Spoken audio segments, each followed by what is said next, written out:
Bienvenue sur ce nouveau podcast pour apprendre à vendre, recruter et manager une équipe de vente. Je suis avec Romuald qui a une grande expérience dans le domaine. Je vais commencer tout de suite par une question, pas de longues intros ennuyantes. Quelle croyance, mon cher Romuald, tu as dû désapprendre pour mieux vendre, sachant que tu as une grande expérience? Par exemple, la relance, on en parlera. Aujourd'hui, on pense que faire de la relance, ça doit être automatique dans la vente. Je suis pas du tout d'accord avec ça et on va le développer un peu plus tard. Les objections, je trouve qu'il y a aussi de fausses croyances au niveau des objections. On essaye de les traiter depuis des années et ça marche pas pour cause. À mon sens, les traiter, c'est pas la bonne solution. Il y a d'autres solutions pour les éviter, mais les traiter, c'est un petit peu attaquer un problème trop tard, si tu veux, à mon sens. Et au lieu d'apprendre à traiter les objections, on devrait apprendre à les éviter parce que c'est nous qui les provoquons. Mais c'est pareil, on va le développer au fur et à mesure de la conversation. Ça, c'est vraiment les plus fortes, ouais, les trois que je viens de citer. Donc, l'avance commence au nom, le fait que les relances soient automatiques, le fait du traitement d'objection, qui est un peu un truc obligatoire dans la vente, ou qui semble un truc obligatoire dans la vente. Tout ça, pour moi, c'est des fausses croyances ou des croyances limitantes, et on s'y prend pas de la bonne manière pour les traiter. Et tu vas voir, je vais t'en parler un petit peu pendant mon parcours, mais j'ai vraiment passé ces années à essayer de faire les choses différemment sur les sujets que je viens d'évoquer, sur plein d'autres. Et ça marche beaucoup mieux. Qu'est-ce qui ferait qu'une personne nous écouterait dans ce podcast? Alors moi déjà, je vais juste me représenter en une phrase. Kevin Martinelli, j'ai une boîte dans l'acquisition et la structuration de process. Voilà, j'ai eu plus de 200 clients, on est ouvert depuis 4 ans, on est une boîte française. Et donc, on s'est rencontré avec Romuald par un échange par email. Donc toi, tu as une grosse expérience dans la vente aussi, je te laisse partager ton expertise. Ok, ben pour être rapide, alors pourquoi on nous écouterait sur ce podcast? Vous verrez, si vous voulez voir une version vraiment différente de la vente, ou une vision différente de la vente, je vous invite à rester parce que vous allez voir qu'il y a pas mal de choses qu'on n'a pas l'habitude d'entendre. Et pour revenir un peu sur mon parcours et pour me présenter très rapidement, Kevin, moi j'ai commencé la vente à 18 ans, en porte-à-porte, dans le milieu de l'énergie renouvelable. J'étais pas destiné à ça. Je suis sorti de l'école, je savais pas trop quoi faire. J'ai répondu à une petite annonce dans le journal à l'époque. C'est comme ça qu'on cherchait du boulot à l'époque. Et donc, je me suis retrouvé à taper des portes et à vendre des panneaux photovoltaïques pour ma première expérience. Et puis, j'ai tout de suite été pris entre deux feux, si tu veux. D'un côté, je me suis mis à adorer ce métier parce que j'adorais le contact humain, j'adorais le fait de rencontrer, d'aider des gens, etc., etc. J'étais vraiment passionné par ça. Et puis, d'un autre côté, j'ai été écœuré par les méthodes de vente qui étaient mises en place. Je les trouvais pas efficaces, je les trouvais très forcées. J'avais une espèce d'éthique qui m'empêchait d'appliquer certaines méthodes pour les plus hard. Quand on parle vraiment du pied dans la porte, c'est pareil, on aura l'occasion d'en reparler. Ça, c'est des techniques avec lesquelles j'avais quelques problèmes d'éthique. Et puis, j'ai décidé de rester dans ce métier, mais par contre, d'essayer d'apprendre à vendre à vendre, un, de manière plus efficace, et puis deux, de manière plus éthique, plus humaine. Et puis, ça m'a plutôt bien réussi, puisque j'ai réussi à faire pas mal de choses en vente, en management, tant au niveau des chiffres que des performances de personnes formées, managées, etc., etc.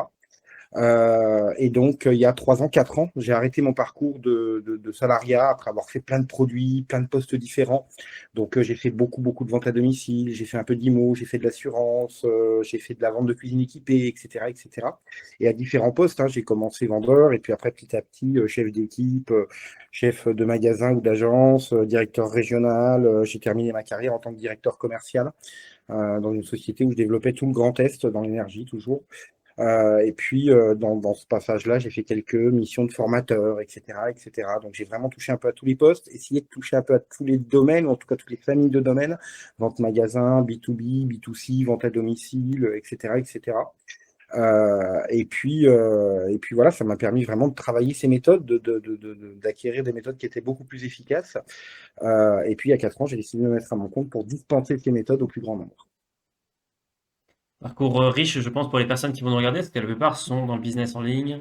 Donc, c'est vrai qu'on peut avoir des croyances, le business en ligne et le business physique, il y a des choses qui sont différentes. Effectivement, il y a des choses qui sont différentes, mais les fondamentaux de la vente, selon moi, restent les mêmes. C'est juste qu'évidemment, peut-être les scripts, l'avatar peut changer. J'aimerais qu'on revienne sur les croyances, parce qu'on a fait une introduction dessus. Je pense que ça risque d'intéresser les gens. Est-ce qu'on peut rentrer dans le détail de ces fausses croyances? Tu parlais de la relance, Bien notamment, sûr. j'aimerais commencer par la relance. Bien Moi, par sûr, exemple, bien on m'a sûr. toujours appris à faire énormément de relances. Et ce que j'ai constaté, et là je suis d'accord, c'est qu'en fait, faire des relances pour faire des relances, ça ne marche pas. C'est bien, on peut faire du chit-chat, discuter un peu comment ça va la famille, etc. Mais ça n'a pas de réel intérêt, en fait. Parce que derrière, il doit y avoir un contexte, il doit y avoir de la valeur qui doit être apportée, et il doit y avoir un certain timing. On ne fait pas de la relance pour faire de la relance. Donc concrètement, comment fait-on de la relance avec la méthode Romuald et quelles sont les erreurs à éviter là-dessus? Ok. Alors, je vais te répondre en deux volets, mais je vais d'abord revenir sur une chose que tu as dit qui était très importante avant de lancer ce sujet.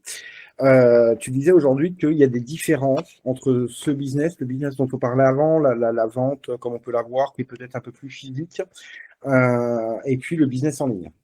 Et je suis d'accord avec toi, il y a d'énormes différences, mais pas tant sur le comportement de la vente. Et ça sur deux aspects. Le premier, c'est vraiment sur le comportement marketing digital. Moi, je m'aperçois aujourd'hui que les méthodes que j'utilise dans la vente, c'est des méthodes qui sont très fidèles à ce qui est fait en termes de marketing digital, en termes de communication digitale. On est vraiment sur ces méthodes-là, sur le fait de passer de l'émotion. On y reviendra tout à l'heure pour le côté vente, mais c'est vraiment comme ça que travaille le marketing digital. Ce qui me fait dire d'ailleurs qu'on est bien meilleur en marketing qu'en vente, parce qu'on a compris des choses en marketing qu'on n'a pas compris en vente. Donc ça, c'est la première des choses qui fait que c'est pas si différent. En tout cas, mes méthodes sont très proches des méthodes qui fonctionnent en marketing digital. Donc ça, c'est la première des choses.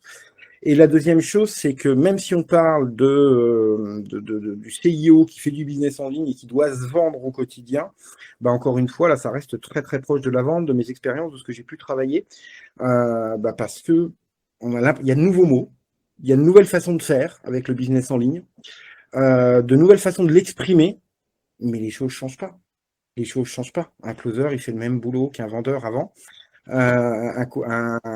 Un setter, il fait à peu près le même boulot qu'un téléprospecteur avant. Et puis, celui qui fait du call calling, c'est celui qui faisait de la prospection afro avant. On a rendu les mots un peu plus anglo-saxons. On a l'impression d'aborder un peu les choses différemment, mais les fondamentaux ne changent pas. Et les erreurs que je vois en closing aujourd'hui, même si elles sont un peu plus actuelles, c'est les mêmes erreurs que je voyais en vente hier. Donc il y a quand même des parallèles forts, Kevin, et je suis sûr que pour en discuter au quotidien, pour en coacher au quotidien, que ces méthodes sont aussi très actuelles avec la vente digitale d'aujourd'hui ou l'entrepreneur qui est un peu plus sur le digital aujourd'hui, etc., etc. Et d'ailleurs, la preuve, ce que je fais, ce qui fonctionne hyper bien en prospection téléphonique à froid, bah, ça fonctionne aussi très très bien quand on le tente sur LinkedIn en message, etc., ou quand on amène une publication qui est un peu orientée là-dessus, quoi. Enfin, moi, mon premier business, c'était du business physique. Mon deuxième business, aujourd'hui, bah, c'est du business en ligne, principalement. Ce sont les mêmes techniques. Ce sont les mêmes techniques de prospection, de vente et quelques subtilités. Alors, pour rentrer un peu dans les fausses croyances et notamment la partie relance, selon toi, quelles erreurs tu vois régulièrement sur les pôles vente, sur les relances et comment est-ce que toi, tu approches différemment, justement, les relances? La partie relance. La relance, je le répète, et je vais encore une fois te donner deux chemins sur cette réponse. Premier chemin le plus important à comprendre, c'est contre ça que je lutte tous les jours. La relance, c'est pas une fatalité. C'est pas une fatalité. Le vrai boulot, le vrai job d'un vendeur, c'est d'informer son client tellement bien, de renseigner son client tellement bien, de répondre tellement bien aux besoins qu'il fait acheter immédiatement, de créer un vrai coup de cœur, d'amener une vraie bonne réponse aux besoins, et je vais te détailler, puis je te donnerai plein d'astuces pour le faire à la suite. Et quand tu fais ça à la perfection, tu n'as pas besoin de faire de relance et tu n'as pas d'objection. C'était pas la question, j'ai bien compris, mais tu verras que c'est très connexe. Tu n'as pas besoin d'en faire. Et d'ailleurs, la preuve, Kevin, tu le sais, les plus grandes marques, même s'il y a du mailing automatique, parce qu'ils vont chercher des petits chiffres d'affaires sur la quantité, je sais, mais ils ne te relancent pas. Ils n'ont pas besoin.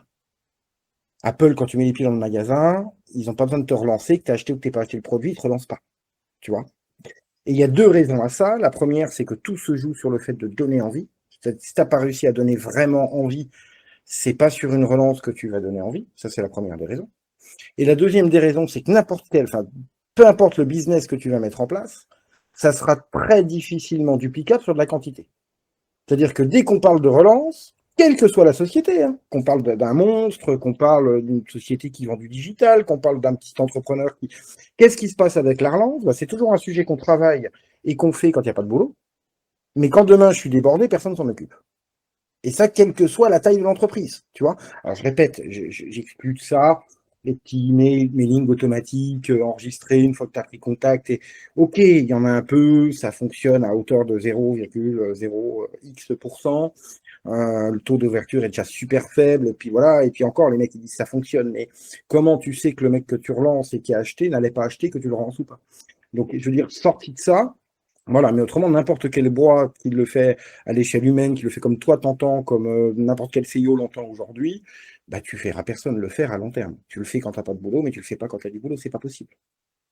Donc c'est deux raisons qui rendent la relance obsolète. Et aujourd'hui, on passe beaucoup trop de temps, à mon sens, à travailler la relance, alors qu'on devrait travailler beaucoup plus de temps à augmenter le taux de transformation. C'est-à-dire à donner plus envie pour te faire transformer plus de gens, pour pas avoir justement besoin de les relancer. Cependant, là où je te rejoins, c'est que des fois, c'est inévitable. T'as beau super bien faire ta déballe, t'as toujours des gens qui restent. Voilà. Et à un moment, t'as besoin de savoir ce que t'en fais. Est-ce qu'il reste dans le CRM? Est-ce qu'il reste pas dans le CRM? Et puis quand t'as pas de CRM, est-ce qu'il reste dans ta tête en tant que mini espoir, petit espoir, ou est-ce que tu peux l'effacer de là et puis repartir sur du vierge? Et dans ce cas-là, effectivement, à mon sens, et dans tout ce que j'ai pu essayer, le meilleur moyen de faire une relance, c'est pas de relancer, c'est d'apporter une information supplémentaire à ton client, une opportunité. C'est-à-dire que toi, tu l'appelles pas pour dire allô, où t'en es, parce que de toute façon, il y a que les vendeurs qui pensent que ça peut donner quelque chose, ça. Le mec va pas te dire oh, mais oui, mais j'avais totalement oublié que j'avais besoin d'une voiture ou d'une cuisine équipée. Heureusement que vous m'appelez. Tu Ouais. vois, enfin, généralement que tu as un client qui est Alzheimer, il y a peu de chances que ça arrive. Tu vois ce que je veux te dire? Donc, voilà. Donc, si tu veux, quitte à l'appeler, il faut surtout pas l'appeler en disant alors, est-ce que vous avez réfléchi? Est-ce que je peux, etc., etc., etc. S'il avait réfléchi, il serait venu. Enfin, ça n'a pas de sens. Il y a que les vendeurs qui pensent que ça peut marcher. Et ça fonctionne pas du tout. Donc, le seul moyen de faire une relance, si tu dois absolument l'en faire parce que tu te rends compte que tu aurais pu être meilleur, que ça n'a pas suffi à le convaincre, donc que tu as besoin de savoir où ça en est, c'est de la faire avec une vraie opportunité. Je vais te donner un exemple dans la cuisine équipée, parce qu'on parle de cuisine équipée, mais je vais t'en donner d'autres juste après. Bonjour monsieur, bah, écoutez, voilà, je me permets de vous appeler parce que vous aviez choisi telle marque d'électroménager. Et puis ce mois-ci, bah, pour tous les gens qui achètent une cuisine, ils ont moins 50 sur la marque que vous aviez choisie. Donc, c'est-à-dire que si vous prenez votre cuisine maintenant, vous avez moins 50 sur l'électroménager, en fait. Ça, c'est une vraie relance, parce que j'amène une opportunité. Je ne l'appelle pas pour dire allô, j'ai besoin de toi, t'en es où, j'ai pas de chiffres. Parce que c'est ça que ça traduit une relance qui n'a pas d'opportunité. Tu comprends? Je Mm. l'appelle en disant voilà, aujourd'hui, il y a une opportunité pour toi, je te la donne, que tu veuilles ou que tu veuilles pas acheter la cuisine, mon vrai job, c'est de te dire bah, attention, en ce moment, il y a ça. L'idée, c'est je veux pas que tu me rappelles le mois prochain en me disant tiens, je la prends, puis que moi, je te dis ah, c'est dommage, le mois dernier, tu avais moins 50 sur l'électro, mais je t'ai pas prévenu. Donc moi, je le fais de façon légitime, donc beaucoup moins allô, oui, je voulais savoir où ça en était, voilà, je le fais vraiment en mode tiens, je vous apporte une info utile. Et puis en même temps, le prospect là-dessus va automatiquement se justifier. C'est-à-dire qu'imagine, je t'ai vu pour te vendre une formation, Kevin, je t'appelle en te disant, et je vais donner un autre exemple, comme ça donnera de la matière à nos auditeurs. Je t'appelle en te disant salut Kevin, je t'appelle parce que tu m'as dit que tu voulais la formation en septembre. Effectivement, je pense que c'est le bon moment parce que octobre, novembre pour lancer une formation avant Noël, c'est quand même pas l'idéal. Simplement, je commence à avoir un agenda plein, sur le mois de septembre et sur début octobre. Donc je voulais te prévenir le plus tôt possible parce que si tu comptes vraiment la mettre en place en septembre, il faut qu'on le fasse maintenant. Tu comprends? Je t'apporte une information. C'est-à-dire que, tiens, voilà, en gros, pourquoi je fais ça? Parce que je suis professionnel. Et que si tu m'appelles demain ou après-demain en me disant, tiens, je veux ma formation en septembre, et que je te dis, il n'y a pas de place, tu vas me dire, bah, pourquoi tu ne m'as pas appelé avant pour me prévenir? Tu vois? Moi, je t'apporte juste une info. Sauf que toi, qu'est-ce que tu vas faire là-dessus? Qu'est-ce que tu vas répondre? Bah là, après, la réponse, ça dépend. Mais globalement, vu que j'ai eu du contexte, déjà, il y a de l'urgence. Donc, si ça peut motiver mon achat et qu'en plus de ça, bah, ça tombe au bon moment, bah, je peux te dire oui. Ou sinon, bah, tiens, Alors, prenons le cas où est-ce que la personne répond non. eh ben, c'est justement ça que je vais chercher. Est-ce que c'était une fausse barbe? Est-ce qu'il m'a dit, je veux réfléchir, on verra plus tard? mais en fait, il veut pas de moi. Oui, voilà, Ou c'est pour se alors, est-ce débarrasser qu'il y a un problème de de timing? l'échange. Je vais chercher la vérité. Et qu'est-ce que va me répondre le client là-dessus? Bah, la vérité, ou en tout cas, on va s'en rapprocher. Ouais. Ah bah oui, oui, oui, vous avez bien fait de m'appeler, j'étais débordé. Allez, on y va, envoyez-moi le devis, je le signe. Ou alors, ah ouais, mais non, attendez, parce que j'ai pas tout à fait fait mes équipes, donc ça sera plutôt janvier, et je sais que c'est janvier. Ou alors, ouais, mais ça, en fait, j'ai bien réfléchi, je suis pas sûr qu'on en ait besoin maintenant, peut-être l'année prochaine, et puis c'était une fausse barbe. Et en fait, si tu veux, j'ai fait une relance sans faire de relance. J'ai pas appelé en mode j'ai faim. J'ai pas appelé en mode alors t'en es où parce que j'ai fait un devis, donc le minimum c'est de me tenir au courant, comme je le vois des fois. Tu vois? Bah non, ton métier c'est de faire des devis, donc le minimum c'est pas de te tenir au courant, tu vois. Par contre, ton minimum à toi c'est d'être bon pour qu'il signe et qu'il ait pas besoin de te tenir au courant, ça c'est sûr. Hmm. Et puis après, par-dessus ça, ben, t'as la justification du client, donc tu sais ce que t'en fais. Tu jettes pas, tu repousses, enfin voilà, tu sais où t'en es, en fait. T'as appelé avec une bonne opportunité et tu sais où t'en es. Et ça, dans tout ce que j'ai travaillé en 20 ans, c'est la meilleure relance que j'ai vue. Parce que vraiment, un mec qui s'est dit oui, mais qui n'a pas eu le temps de te rappeler, qui attendait le devis d'un concurrent, mais qui n'a pas eu le temps de le comparer, ou qui a eu le temps de le comparer, pardon, mais qui n'a pas eu le temps de te rappeler, etc., bah là, tu vas les faire basculer immédiatement, puis au moins, tu sais où t'en es. Et puis, toutes les fausses barbes, bah, ils vont essayer de repousser, de rejeter le ballon en te disant non, bah, l'année prochaine, bah non, finalement, j'ai plus les finances, bah non. Et là, tu sais que de toute façon, c'était perdu et que le je vais réfléchir, c'était d'ores et déjà un non au départ. Et puis là, Hmm. bah, on revient à ce que je disais tout au début. Bah, là, c'est la déballe qu'il faut revoir. C'est comment je vais exprimer mon truc. C'est comment j'ai fait ma découverte. C'est toute la partie vente qu'il faut revoir. Et surtout pas travailler comment mieux faire des relances. Bah non, ça sert à rien, absolument à rien. Oui, parce qu'en fait, on travaille sur la conséquence du problème et pas sur la cause. Donc, si tu Exactement. veux, c'est ça la problématique. Et je le vois aussi chez mes clients. Et moi, c'était un gros problème, les relances aussi, au début avec The Machine. Et je pense qu'il y a certainement encore des choses à améliorer. Donc, j'ai participé à un Zoom d'un entrepreneur qui fait 24 millions par an. Et il disait exactement quelque chose de similaire. C'est-à-dire qu'il fallait apporter de l'information et de la valeur, surtout de la valeur. En mode, la personne n'a pas transformé sur le devis, on peut lui apporter des témoignages clients, on peut lui apporter de la documentation. Ça peut être une offre limitée dans le temps. Ça peut être X, Y, Z, mais ça doit créer de la valeur et le sentiment dans la tête de la personne qu'on est la bonne personne pour elle. Et ça doit être surtout le plus personnalisé possible. Lui, par exemple, il avait des audits qu'il envoyait après ses calls et il explicitait. Et en fait, tant que la personne répondait pas, c'était OK, il se disait, bon, c'est pas grave, elle a pas le temps, etc. Mais il envoyait des mails en mode, tiens, sur l'audit, j'ai également rajouté ça. Tiens, également, on aimerait te montrer ce qu'on a fait avec ce client cette semaine, qui a exactement le même business que toi, qui a la même problématique. Tiens, regarde, on a fait une petite vidéo pour toi personnalisée de 2 minutes. Donc, ils apportaient une petite touche, tu vois, qui faisait qu'en fait, ce mec, bah, il a transformé les plus grands entrepreneurs aux États-Unis. Enfin, c'est pas des entrepreneurs, c'est plus des influenceurs. Il y a des mecs comme Chris Williamson, vous pouvez regarder sur Internet, il a un podcast, il est ultra connu maintenant. Bah, c'est lui qui manage tout son marketing et tout, mais il l'a transformé comme ça, en fait. Avec Mmh. du personnalisé et de la relance Ouais, vraiment bien sûr. qualitative, quoi. Bah, là, il y a plusieurs choses dans ce que tu viens de dire là.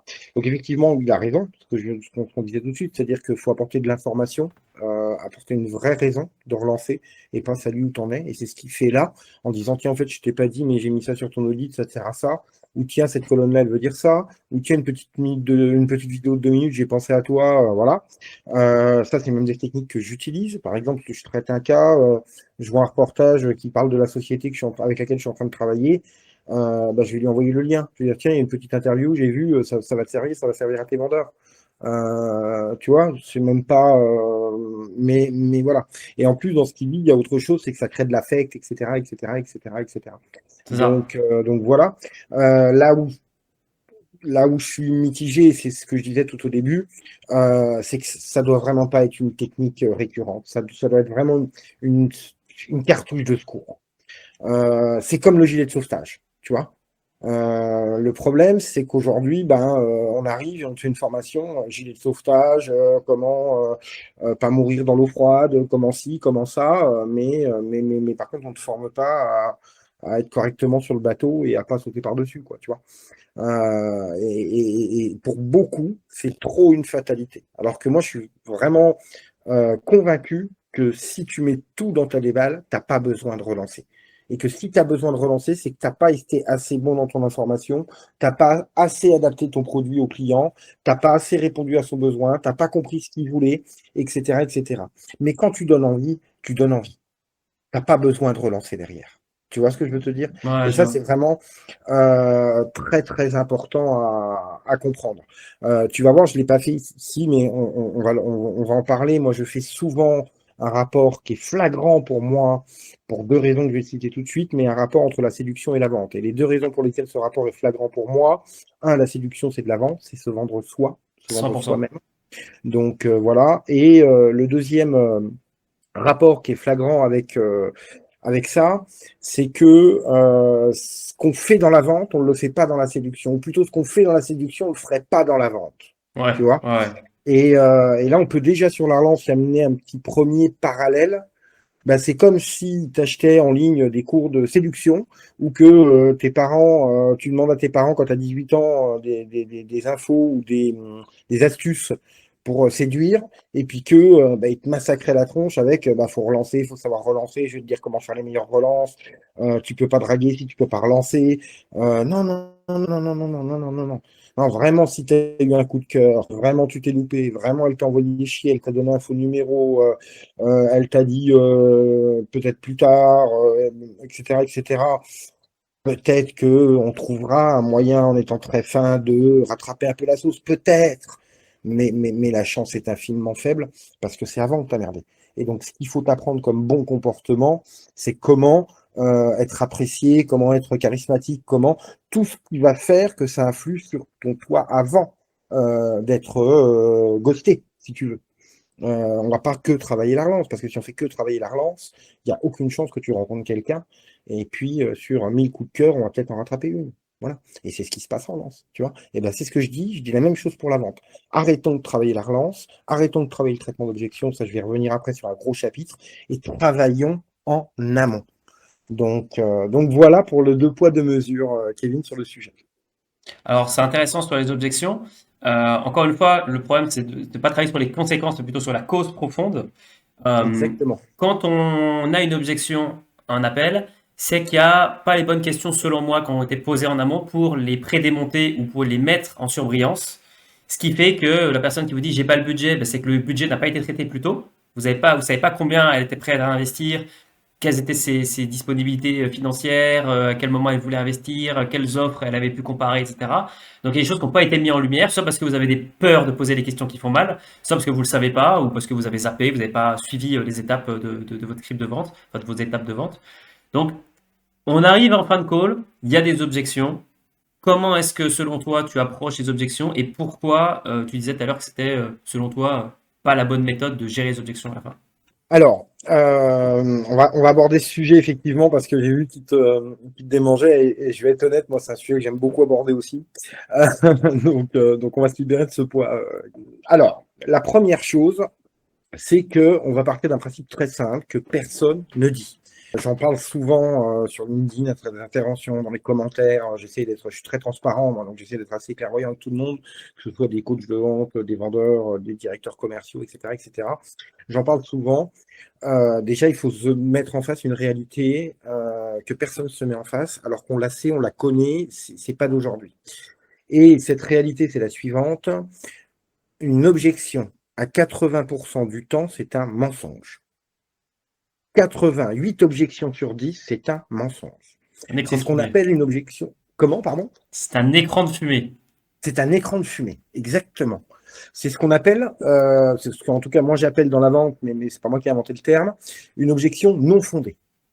C'est un mensonge. Et regarde, pour ceux qui en veulent la preuve, regarde quand tu vas acheter un truc et quand tu dis à un vendeur, juste je regarde, je veux réfléchir. Quand tu prends de la prospection téléphonique, ça m'intéresse pas, tu sais même pas de quoi encore il s'agit. Je suis locataire, c'est pas vrai parce que tu en as marre d'être démarché, etc., etc., etc. Tu vois? Et même d'ailleurs dans la vie de tous les jours, au vendeur ou pas, souvent quand on donne une excuse à quelqu'un qui ne nous est pas très très proche, c'est bien souvent un mensonge. Ou parce qu'on veut gagner du temps, ou parce que c'est des raccourcis qui sont faits par le cerveau, ou parce que, et c'est la raison principale en vente, on a peur ou on a des préjugés. Et donc, il va pas me lâcher, donc je préfère lui dire que je cherche rien et je peux chercher tout seul, plutôt que de lui dire, ouais, bah, je regarderai, si j'ai besoin de toi, je t'appelle. Je vais lui dire, non, c'est bon, juste, je regarde. Tu vois? Et donc, vu qu'on a des préjugés sur la façon dont se comportent les vendeurs, eh ben, 80% des objections sont des mensonges. Et quand tu pars de ce principe-là, et que tu as compris ça, il faut m'expliquer comment on peut faire des formations pour traiter les objections. Comment on peut traiter un mensonge? Comment? Alors, toutes les méthodes disent la même chose depuis 25 ans. Accepter, reformuler, justifier, argumenter. Donc, tu as deux, trois variantes sur les lettres. Tu vois, il y en a, c'est la méthode Arch-Dissot, l'autre, c'est je sais pas quoi. Mais c'est tout le temps la même chose. Accepter, oui, je suis d'accord avec vous. Reformuler, donc vous me dites bien que... Mais c'est un mensonge. Comment veux-tu que ça fonctionne sur un mensonge?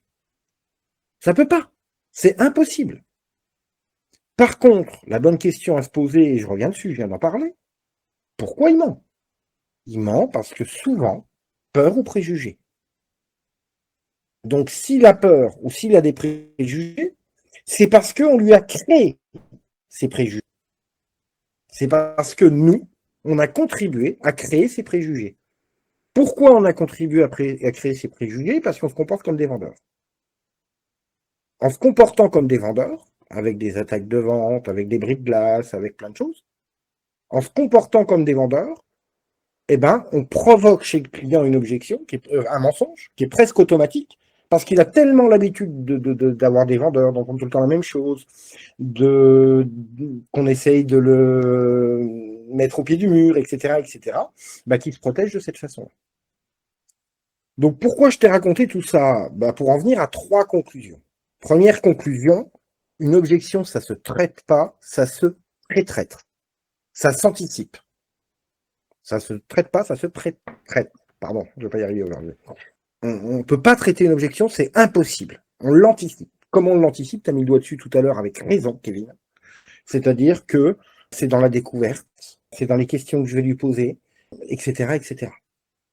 Je dois sentir certaines choses avec lesquelles ils ne sont pas en phase, parce qu'on est bien d'accord que dans la grande logique, s'il y a des objections, c'est qu'il y a des choses avec lesquelles il n'est pas tout à fait d'accord, tout à fait aligné, ou il n'a pas fini de comparer, ou enfin, en tout cas, il y a une raison valable. Et cette raison valable, je dois la trouver en amont. Avant qu'il me la donne, je dois la trouver. J'ai un truc que je dis depuis 20 ans en vente à tous mes vendeurs quand je suis en réunion, quand on parle d'objection. Traitement d'objection, c'est un peu comme sur un gamin de 8 ans mettre un pansement sur une plaie. C'est-à-dire que tu as 2 solutions. Effectivement, tu peux quand même traiter l'objection, mais ça revient à mettre un pansement sur une plaie. Donc, tu as toujours la plaie, tu as toujours la douleur, et puis il va falloir attendre que ça passe. Et puis, pré-traiter l'objection, c'est empêcher le gamin de tomber. Pas de plaie, pas de cri, pas de pleurs, pas de pansement. Bon, bah, la meilleure solution, c'est de la pré-traiter. C'est d'empêcher que ça arrive. D'empêcher de déclencher cette peur chez le client ou d'empêcher un manque de réponse aux besoins ou d'empêcher le fait que tu sois pas dans le prix ou que tu n'aies pas bien expliqué pourquoi ton concurrent pourrait être moins cher ou plus cher. C'est dans ces faits-là que tu pré-traites ton objection. Et ça, c'est hyper important. Parallèlement à ça, si j'ai pas le choix, un petit peu comme la relance tout à l'heure, parce qu'on n'est pas des magiciens, ça arrive de louper un truc et puis, pam, j'ai une objection. Et bien, la première chose, c'est que je pars du principe que c'est un mensonge. Donc, j'écoute surtout pas les bêtises que j'entends en coaching toute la journée, en vente toute la journée, ou dans les écoles de vente. Accepter, reformuler, c'est-à-dire traiter rationnellement. Pourquoi? Bah parce que si tu traites un mensonge de manière rationnelle, tu renforces le mensonge. Tu déclenches un mécanisme de protection encore plus puissant et tu renforces le mensonge. Et là, tu rentres dans une guerre où le prospect, il va plus chercher à avoir un raisonnement logique ou à t'écouter. Il va juste chercher à démonter ce que tu dis. Tu comprends ce que je veux te dire? Et je vais te donner un exemple très simple. Tonton Marcel et tonton Michel, à Noël, un de droite, un de gauche, tu les connais, on les a tous déjà eus, ceux-là. Ben voilà, ils font du traitement d'objection comme on leur apprendrait à l'école de vente, entre eux. Ben, t'as vu où ça mène le débat? Oui, c'est un Ça débat monte, stérile ça qui n'avance monte, pas, ça quoi. monte, ça monte. Ben oui, parce que qu'est-ce qui se passe? Vu qu'on essaye d'envoyer, de démonter le... En fait, à la fin, c'est plus un cerveau rationnel qui essaye de comprendre ce que dit l'autre. C'est juste pour pas avoir tort, et ça c'est le cerveau qui le crée, c'est un mécanisme de protection, je démonte l'idée de l'autre. Donc tu peux jamais avoir une fin là-dessus. Jamais, parce qu'il va exprimer une idée, il va essayer de la démonter, l'autre il va essayer de démonter l'idée, etc., etc., etc. Ben, c'est exactement ce qui se passe quand tu traites une objection en vente de manière rationnelle. Oui, on a eu le cas avec un client il n'y a pas longtemps qui a essayé de démonter exactement ce type d'objection à la fin. Et en fait, il se basait sur un mensonge. Il essayait d'argumenter sur un mensonge. La personne continuait de mentir, mais en plus sur des choses tellement gros, en fait, qu'en revoyant l'appel, je me dis, mais elle a osé dire ça, en fait. Et en Oui, fait, mais on a c'est trouvé, logique. en réécoutant l'appel, on a vu qu'elle nous avait dit l'opposé au début du call. Et donc, Ben en oui, fait, quand je lui faisais le feedback, je lui disais, mais en fait, t'as pas été chercher la vraie raison de ton objection, qui était probablement une peur de sauter l'étape, de se lancer, de exactement. changer d'identité, de passer de ma situation A à l'identité B, de gravir le mont Everest. C'est ces changements d'identité et cette procrastination de la décision qui était la vraie problématique à traiter. Alors voilà, enfin, je valide pas la vraie raison, je n'y étais pas, je peux pas te dire, bien sûr, Ouais. Kevin, mais par contre, c'est exactement ce que tu dis. C'est-à-dire que bah, si je traite pas la vraie raison, et je vais te donner quelques exemples qu'on a tous en tête, je reçois un coup de fil pour les pompes à chaleur comme on en a 25 par jour, je décroche, et puis je vais dire non mais je suis locataire, alors que c'est pas vrai. Et le mec, il a beau me dire, alors vous me dites que vous êtes locataire, mais moi sur le fichier, je vois que vous êtes propriétaire. Je vais pas, ça va pas me faire prendre rendez-vous. Je vais lui dire, non, non, je vous dis que moi je suis locataire, je sais, votre fichier n'est pas à jour. Mais je vais faire que. Après, qu'est-ce qui m'importe? C'est de pas perdre la face. Donc c'est de démonter ce qu'il dit, pas d'écouter. Tu comprends ce que je veux te dire? Bon, bah écoutez, merci, je vais réfléchir sur une annonce de prix. Je vais réfléchir, je veux prendre mon temps, j'ai besoin de réfléchir. Le mec, en fait, il veut pas réfléchir. Il attend le devis d'un concurrent. Bah, si tu es en mode, alors, ok, ben c'est normal que vous vouliez réfléchir, monsieur. Alors, par contre, comment je pourrais vous aider à réfléchir? Mais qu'est-ce que tu veux qu'il réponde, le mec? Non, non, mais c'est bon, je vais regarder tout seul. Non, mais si, parce que si vous voulez réfléchir, il y a sûrement des éléments que vous n'avez pas compris, que moi je connais bien dans mon produit, je pourrais vous aider à réfléchir sur le. Non, non, mais je vais réfléchir tout seul. T'as pas compris, tu m'énerves. Bah oui, parce que je veux pas réfléchir. J'attends le devis d'un concurrent. Comment tu veux traiter ça? Bah, tu peux pas traiter ça. C'est pas possible. Tu comprends ce que je veux te dire? Enfin, en tout cas, pas rationnellement. Pas comme c'est fait. Pas comme on nous propose de le faire. Ça peut pas Clairement. fonctionner. Oui, bah, de toute Euh, façon, prenons un exemple, enfin, des stats très simples. Moi, au début, quand j'étais pas formé en vente, on avait à peu près 60 à 70 calls de vente par mois et on transformait à 4%. ok, 4%. C'était ok, catastrophique. Tu vois? ok. C'était vraiment catastrophique. Et en fait, maintenant, le taux de conversion, il est entre 30 et 40%. Donc, on n'est pas les meilleurs closers de la Terre. Mais en fait, il est bon. Et la C'est raison devenu un étant qu'en standard, fait, ouais. parce il y a un process de pré-démontage d'objections, de creusage. Tant qu'on n'est pas sûr qu'on peut pas aider la personne et qu'on n'a pas évalué les différents items, c'est quoi son processus décisionnel? Est-ce qu'il y a une tierce personne qui intervient dedans? C'est quoi son budget? Combien elle est prête à investir? Est-ce qu'elle est réellement dans les critères de qualification et la scorecard?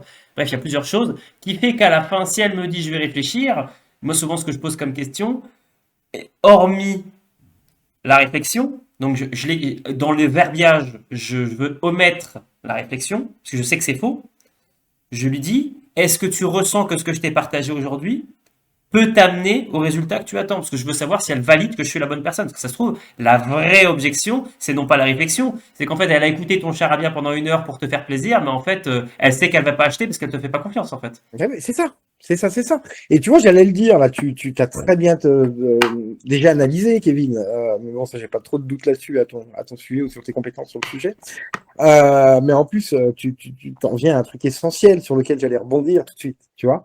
Et pour moi, aujourd'hui, et ça déclenche beaucoup d'objections, ça, pour moi, ça déclenche une grosse partie des objections, surtout les non fondées. Le plus gros frein à la vente, c'est la sécurité. Je dirais même le seul frein à la vente. J'ai fait un post sur le sujet il n'y a pas longtemps, un petit short d'ailleurs. Le seul frein à la vente, c'est la sécurité. Il n'y en a pas d'autre. Pour moi, il n'y a pas d'autre frein à la vente que la sécurité. Je vois ce que C'est-à-dire tu veux que dire. s'il y a vraiment quelque chose qui peut empêcher quelqu'un d'acheter, c'est le point de vue sécuritaire. Et même dans notre vie, le fait de prendre des décisions. C'est la sécurité. C'est ça qui nous empêche parfois de changer de table, de se lancer à notre compte, Tout à fait, ouais. etc., etc., etc. C'est-à-dire que pour moi, la seule vraie possibilité qui bloquerait une vente totalement, c'est la sécurité. Tout le reste, tu peux te débrouiller, l'argent, le truc, tu peux toujours te débrouiller. Et du coup, souvent, souvent, La sécurité n'est pas établie dans un processus de vente. Ils ne mettent pas le client en sécurité. Et donc, par le fait, ça provoque des objections. Et automatiquement des objections non fondées, non sincères, des mensonges, parce que le mec va jamais te dire j'ai pas confiance en toi. Donc, je veux réfléchir, c'est trop cher, j'ai pas le budget, alors que la vraie vérité, c'est j'ai pas confiance. J'ai pas Mais confiance en ce c'est que tu vas me évident. faire atteindre, j'ai pas ci, j'ai pas ça, tu vois. Et puis là, si on revient sur notre chapitre qu'on évoquait, le traitement d'objection, bah là-dessus, comment tu veux traiter l'objection? C'est trop cher. Alors c'est trop cher par rapport à quoi? Mais c'est trop cher par rapport à que je te fais pas confiance. Donc toi, je te donnerai pas 1 euro en fait, mec. Tu comprends? Donc tu peux tout traiter l'objection, ça marchera jamais. Je vais faire que me renfermer, continuer de te mentir, etc., etc., etc. On a eu le cas il n'y a pas longtemps, et d'ailleurs sur la sécurité, on a eu un prospect en call qui n'a pas acheté chez nous. Et la sécurité, du coup, a un double sens parce qu'il y a aussi la sécurité dans le changement. C'est-à-dire que cette personne a un business qui fait assez d'argent. Et du coup, se complaît dans une certaine sécurité, dans ce sens-là, dans le sens de je suis sécurisé dans cet environnement. Et je viens, parce que je suis séduit par l'idée de grandir plus, mais l'idée me séduit, mais l'implémentation et le fait de prendre la décision de changer, non, en fait, je suis bien dans ma sécurité actuelle. Donc la personne voit plus de bénéfices à rester dans sa situation actuelle qu'à réellement implémenter le changement et qu'elle est juste séduite par l'idée de changer et pas par le fait Ouais, de l'implémenter. Donc la sécurité tu a un viens de double décrire sens, tu le vois, la confiance c'est processus. ça, quoi. Ouais, c'est ça. Mais tu viens de décrire le processus des objections, des majeures objections, du manque de sécurité dans la vente qui broie 80% des ventes. Voilà, tu viens de le décrire parfaitement. C'est exactement ce qui se passe dans la tête d'un client qui n'achète pas. Et là où il y a peut-être une finesse à jouer, c'est pas, contrairement à ce qu'on pense souvent, que ce genre de personne, que moi quand ça m'arrive, que toi quand ça t'arrive, on n'a pas le courage de. C'est pas forcément qu'on manque de motivation pour. La raison principale, c'est souvent qu'il y a un point ou deux de sécurité qui n'est pas stabilisé et qui fait partie des fondamentaux. C'est-à-dire que, ouais, tu vas y arriver, lance-toi à ton compte, ou tiens, lance-toi l'information, ça va te permettre de passer de ça à ça, etc., etc., etc. Tu vois? Bah, si par exemple la stabilité financière et ce qui est un gros problème de sécurité hein, est un peu juste, il y a un côté de ouais mais ok j'ai confiance en moi, mais il y a ce mais de si je me loupe dans la situation actuelle dans laquelle je suis, je vais vraiment prendre une grosse marche, je vais vraiment prendre une grosse gamelle, je vais vraiment manger un vrai mur. Tu vois? Donc, bah, j'attends d'être un peu plus stable parce que ma sécurité de base, mes éléments vraiment quasi vitaux, on n'y a pas répondu. Tu comprends ce que je veux te dire? Moi, j'ai vu des fois en creusant des gens où j'ai arrêté, j'ai même pas été à la proposition, etc., etc. Parce qu'en creusant, bah, je me suis aperçu, par exemple, elle avait un CDI, elle était agent immobilier à côté, maman seule. Et puis, elle savait qu'elle pouvait y arriver en agent immobilier. Il y avait déjà des petites rentrées, mais elle avait trop peu de temps à y consacrer. Et le premier conseil qu'on pouvait lui donner, c'était déjà d'y passer plus de temps, tu vois, avant d'amener des accompagnements Hmm. efficaces, etc., etc. Même si elle était persuadée d'y arriver, le delta de 3 mois, 6 mois que tu mets dans l'immobilier à avoir un retour sur le temps d'investissement de travail, c'est-à-dire que je me mets vraiment à travailler demain 8 heures par jour, bah, c'est des choses qui vont peut-être payer dans 3 mois ou dans 6 mois, le temps de vendre, le temps que le compromis soit fait, le temps de toucher la commission, etc., etc. Bah, lui disait, ouais, mais attention, parce que là, à un mois près, à une vente près, à un non près, à une semaine près, je donne pas à manger à mes gamins, je paye pas mon crédit, etc., etc. Tu vois? Et là, c'était pas un problème de confiance en elle, c'était pas un problème de peur de sauter le pas. C'était vraiment un problème de dire, c'est presque irresponsable de mon point de vue, de ma valeur sécuritaire, de sauter le pas maintenant, parce que s'il y a le moindre quick et on sait que ça arrive, je peux plus manger, je peux plus nourrir mes gamins, je peux plus payer mon crédit. Tu comprends? Et ça, c'est un vrai frein de sécurité, tu vois? Et là-dessus, bah, le bon exemple, hein, tu vois, j'ai pas perdu mon temps. Hein. Stop, prenez votre temps, refaites-vous une santé financière. Le jour où vous avez les moyens de vraiment passer à 100% d'IMO, vous me rappelez, on se formera avant. Vous allez gagner du temps et de l'argent. Mais le faire maintenant pour commencer dans un an, ça sert à rien.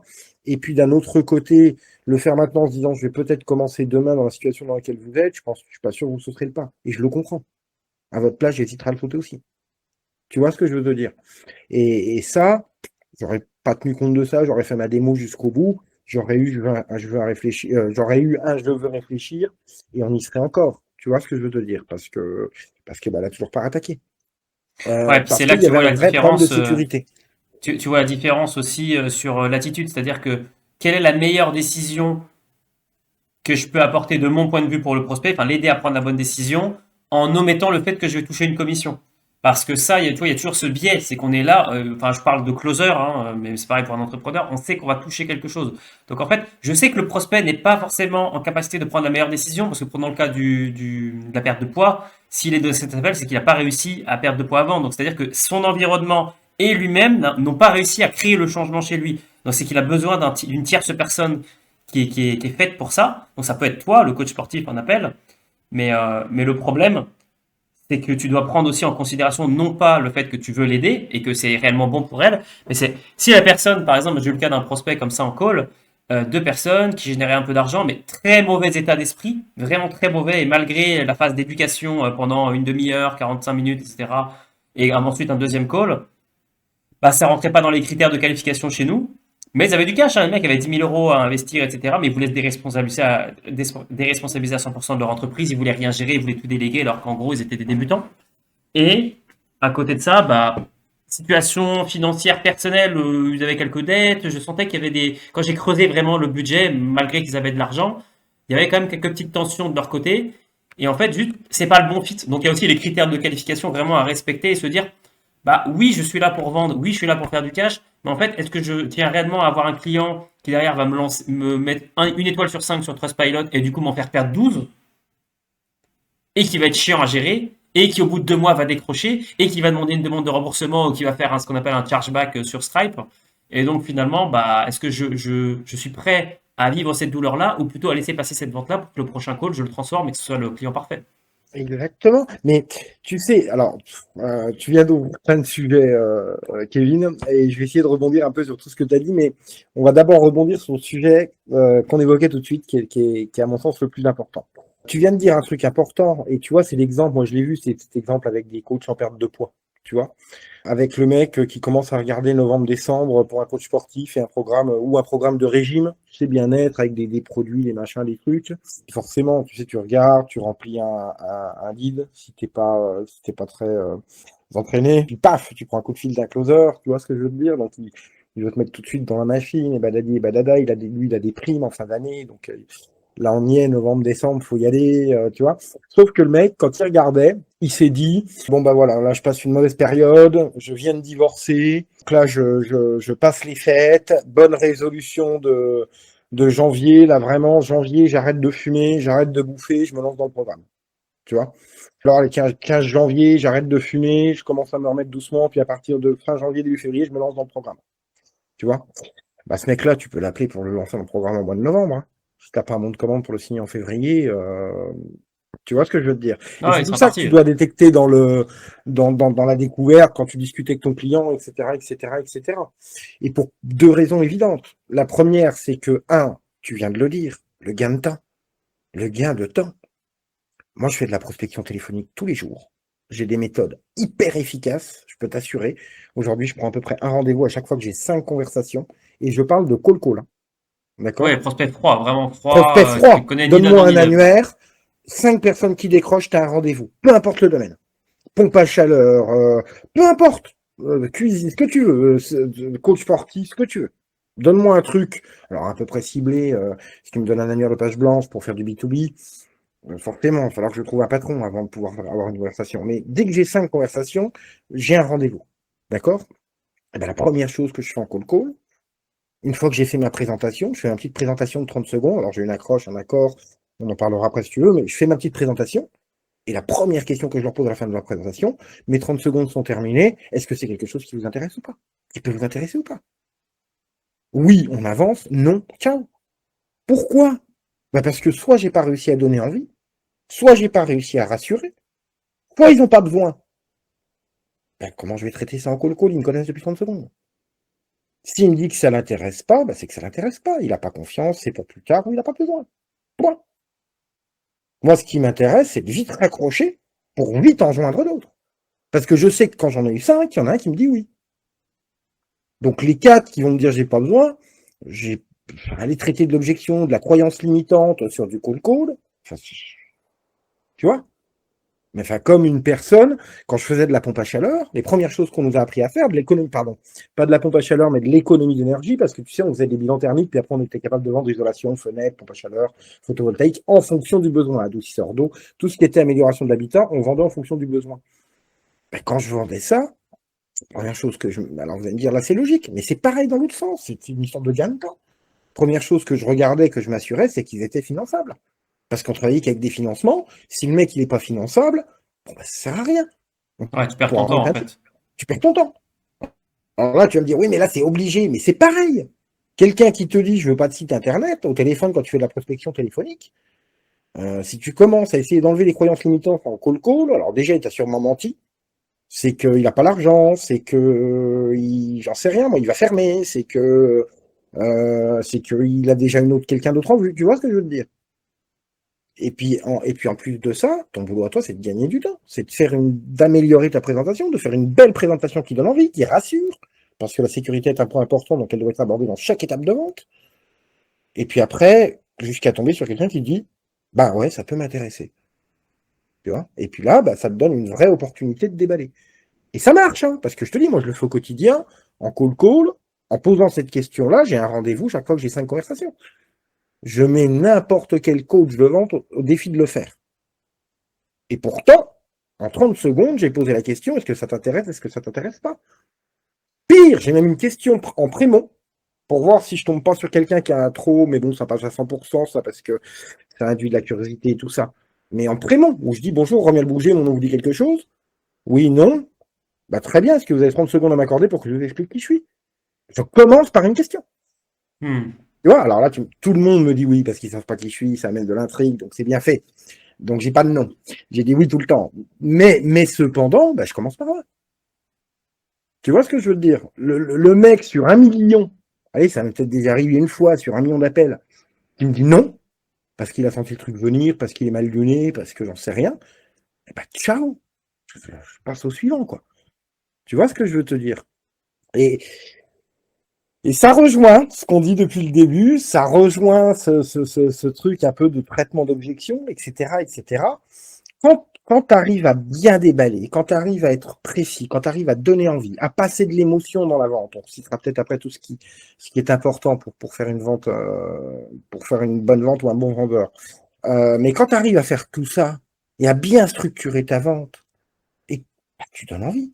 Puis quand tu donnes envie, tu n'as pas besoin de relancer, tu n'as pas besoin de traiter les objections et tu n'as pas besoin de te battre contre un non parce que bah, ça arrive de temps en temps. Alors déjà, c'est pas souvent, hein, parce que cette méthode-là, aujourd'hui, que ce soit moi ou les gens que j'ai formés, elle fait transformer à 80%. Donc on parle de 2 sur 10 qui ont des objections, qui disent non, qui ceci, qui cela. Mais quand ça arrive, bah, il faut les laisser partir. C'est que c'est pas le moment, c'est que j'ai mal ciblé un truc, c'est que. Et tout ce que je peux faire, c'est améliorer pour le prochain. Et donc, tu vois, on a commencé là ce podcast par selon moi ce qui était fondamental de comprendre. Donc, c'est les points qu'on a évoqués. Parce que les gens viennent souvent, c'est quoi le script, c'est quoi les questions à poser, etc. Mais c'est déjà la mauvaise question que tu poses en fait. C'est que c'est pas ça en fait le 20-80. Le 20-80, c'est ton identité en tant que sales, qui tu vas attirer, quelles objections tu vas créer chez la personne, ton attitude, quelle valeur tu vas amener. Et ensuite seulement, c'est la technique. Donc c'est déjà le savoir-être et ensuite le savoir-faire. Et donc la question qu'on va avoir à ce moment-là dans ce podcast, bah, c'est quoi les étapes d'une bonne vente selon toi? Moi, je pourrais partager mon point de vue juste après, mais on va quand même répondre à cette question. Moi, je pense, pour clôturer et de redéléguer la parole, je pense que avoir un script, c'est bien quand on est onboardé sur un nouveau pôle vente, qu'il faut atteindre les KPI, donc les indicateurs financiers, les objectifs, et qu'on n'est pas, voilà, on a besoin de structure, mais qu'après, il faut s'en détacher pour pouvoir valider des étapes. Ce qui est important, c'est de savoir dans quelle étape on est et de garder le cadre, un peu comme un tunnel, on garde vraiment, ok, là, je suis dans la découverte. Ah tiens, il m'a parlé du budget, je vais creuser le budget. Parce que là, on n'a pas été au fond, tu vois. Là, je sais, je pressens une objection, je pressens une peur dans son langage inconscient, tu vois. Donc c'est creuser, creuser, creuser, et bien suivre les étapes et pas forcément avoir les questions parce qu'on n'est pas des robots en fait, on est des humains, donc forcément on ne peut pas adapter un script de robot à des humains. Chaque conversation est presque unique. Donc, c'est quoi le process de vente selon toi en appel? Je vais te donner beaucoup plus que ça, Kevin, mais par contre, je vais répondre à ta question très précisément. Mais je vais te donner beaucoup plus que ça. Et je vais commencer par l'attitude. Tu l'as dit avant de commencer ta question, c'est 80-20 l'attitude. Et je suis totalement aligné avec toi. C'est tellement 80-20 l'attitude que quelle que soit la formation que tu me prends, si les gens ne me connaissent pas, je commence par ça. Tu me prends une formation pour la prospection, je commence par l'attitude. Tu me prends une formation sur la découverte, je commence par l'attitude. Sur le traitement d'objection, je commence par l'attitude. Pareil chez nous. C'est 80-20. C'est point final. C'est ce qu'on appelle aujourd'hui, c'est la mode, le mindset, mais c'est la base. Et donc, la première chose qu'il faut dire à un vendeur qui veut performer, c'est 3 trucs importants au niveau de l'attitude. Attitude, je m'entends, c'est un peu large le mot, mais tu vas le comprendre tout de suite. Mais 3 trucs hyper importants au niveau de l'attitude. Le premier, c'est de ne pas se comporter comme un vendeur. De ne surtout pas écouter ce qu'on a pu vous dire à l'école, sur Internet, sur les réseaux, etc., avec des techniques de vente toutes faites qui font que tu pues la vente à des kilomètres. Il faut rester naturel. Et Ça, c'est pour clair. la première raison, la première des raisons de ça, c'est que on n'achète pas rationnellement, on achète avec les émotions. Toutes nos décisions, l'humain les prend avec ses émotions et il rationalise après. C'est comme ça que marche notre cerveau. Et on ne peut pas dire le contraire, c'est chimique, physique, prouvé. On prend nos décisions avec les émotions et ensuite on rationalise. Tu sais, c'est le petit truc, ça, de j'achète le jean parce qu'il est en solde, puis après la voiture, je me dis ah putain, est-ce que c'était le moment d'acheter un jean? Puis après, je me dis ah bah attends, je m'en achète jamais, finalement. Ouais, puis je vais pas aller au boulot en caleçon, ça la fout mal. Maman, je peux me prendre un jean de temps en temps, tu vois. On achète avec les émotions et on rationalise après. Et ça, c'est hyper important à comprendre, parce que quand tu as compris ça, ça veut dire qu'un vendeur, son premier job, c'est de passer des émotions. Si tu passes des émotions, c'est vendu. Tu vois. Et le meilleur moyen, pour pas dire que c'est même obligatoire pour, mais le meilleur moyen de passer des émotions, et je le répète, pour pas dire que c'est obligatoire pour y arriver, c'est d'être naturel. Parce que si je suis pas moi-même, il y a un truc qui fait qu'on dégage pas les émotions souhaitées. Donc il faut être naturel. Et ça, c'est hyper important. Ça veut dire quoi naturel? Ben, ça veut dire pas de script. Parce que si j'ai un script à prendre par cœur, je peux pas être naturel. Alors je dis pas que je dois pas avoir un fil rouge à suivre, hein, je vais en parler après. Mais pas de script mot pour mot. Si j'ai un script mot pour mot, je peux pas être naturel. Même si je veux essayer de le reformuler moi-même, le fait d'avoir appris un truc par cœur, je pourrais pas m'empêcher d'utiliser les phrases ou la tournure des phrases qu'il y a dedans. Tu comprends? C'est pour ça que c'est important, quand je fais mon script, que je fasse moi mon script, avec les éléments de la recette, et que je le fasse avec mes mots, en parler, etc. Mais pas de script tout fait. Ça empêche le naturel, ça empêche la vente, ça déclenche les objections. Ça empêche le passage d'émotions, c'est à surtout pas faire. Donc ça, c'est la première chose, à être naturel. Et donc, qui dit pas de script, dit aussi pas de méthode à la son casse et à la disque. J'arrive et je passe 15 minutes à analyser un client. Tu m'étonnes qu'à la fin, il se méfie. Même si lui, il l'a pas vu, son subconscient va lui dire attention. Le mec qui est en face, il t'analyse. Tu vois? Donc, toutes ces méthodes-là, poubelle. Et d'ailleurs, la preuve, hein, il y a un exemple que je prends souvent, hein, pour dire à quel point être naturel, ça fonctionne. Hein. Vous prenez 100 personnes au hasard. Vous leur demandez d'aller chercher le meilleur vendeur en France, 100 personnes qui connaissent rien. Elles vont toutes vous ramener un vendeur de foire. C'est un Jean-Claude Convenant ou un Jordan Ah Belfort. là là, c'est tellement à ça que je pensais. Ah ouais, Mais c'est ben c'est ça. tellement à ça. Je C'est repense à ça. un très bon ami à moi qui, en fait, il saurait tout vendre. Et en fait, il sait draguer toutes les filles parce qu'en fait, il est drôle, il est naturel, il dit ce qu'il pense. Et en fait, il vend par son authenticité et sa manière d'être, en fait. Mais bien sûr, c'est ça. Tu vois? Et donc, tu demandes à 100 personnes, elles vont toutes te ramener ce vendeur-là pour faire un vendeur d'élite. Par contre, tu leur demandes combien achètent à cette personne-là, il n'y en a que 30% qui lèvent la main. Et quand tu prends les stats des vendeurs d'élite, des vendeurs de foire, des vendeurs alors je parle pas des meilleurs qui font des bons chiffres, qui n'ont pas ces méthodes-là justement. Mais quand tu prends les vendeurs de foire, ils transforment tous à 30%, 40% pour les meilleurs. Par contre, demande aux même 100 personnes combien de fois ils achètent suite à la recommandation d'un ami, d'un voisin, d'un collègue de boulot, de ceci, de cela. C'est 80% qui achètent. Bah, si tu veux transformer à 80%, faut pas te comporter comme Jordan Belfort ou comme Jean-Claude Convenant. Faut te comporter comme t'es toi, comme le voisin, comme l'ami, comme naturel, convaincu, sans intérêt. Le sans Et là, bah, intérêt est tu fais comme important, hein. On va sans y intérêt. revenir juste après. On Mais va y oui, t'en revenir. parlais tout à l'heure, Le Kevin. Et détachement. sans intérêt. Pourquoi le voisin il vend à 80%? Parce qu'il éveille pas la sécurité. Parce qu'il est naturel, parce qu'il a essayé le produit, parce que j'ai confiance, parce qu'il vend pas, il raconte son expérience, Il est passionné, il est à fond. Tu sais, il a il est vécu une passionné. expérience, une émotion et il te l'a fait ressentir, en fait. Exactement. Donc, première chose, être naturel et passer les émotions à travers son naturel, être soi-même à toutes les étapes de la vente. Pas je dois faire ça, je dois faire ça, je suis un disque dur, je suis un robot, j'ai enregistré, je reproduis. Surtout pas. Ça empêche de passer les émotions, ça empêche de vendre, ça crée de l'objection. Donc, première chose, être naturel. Deuxième chose, la connaissance. La connaissance pour être Du produit, tu veux convaincu. dire? Eh oui, je vais en Eh parler oui, après. bah, évidemment. Pas que Ah, ça produits, c'est services, tellement fondamental. concurrents. Tu verras jamais. Tu vois, j'ai fait une petite vidéo sur le coup et je donne l'exemple de quelques passionnés qui ont généralement de motos de transformation et qui ne sont pas des vendeurs, des gens dans des associations, des gens dans. Prends l'exemple d'un témoin de Jéhovah qui est au moins convaincu. Tu vois?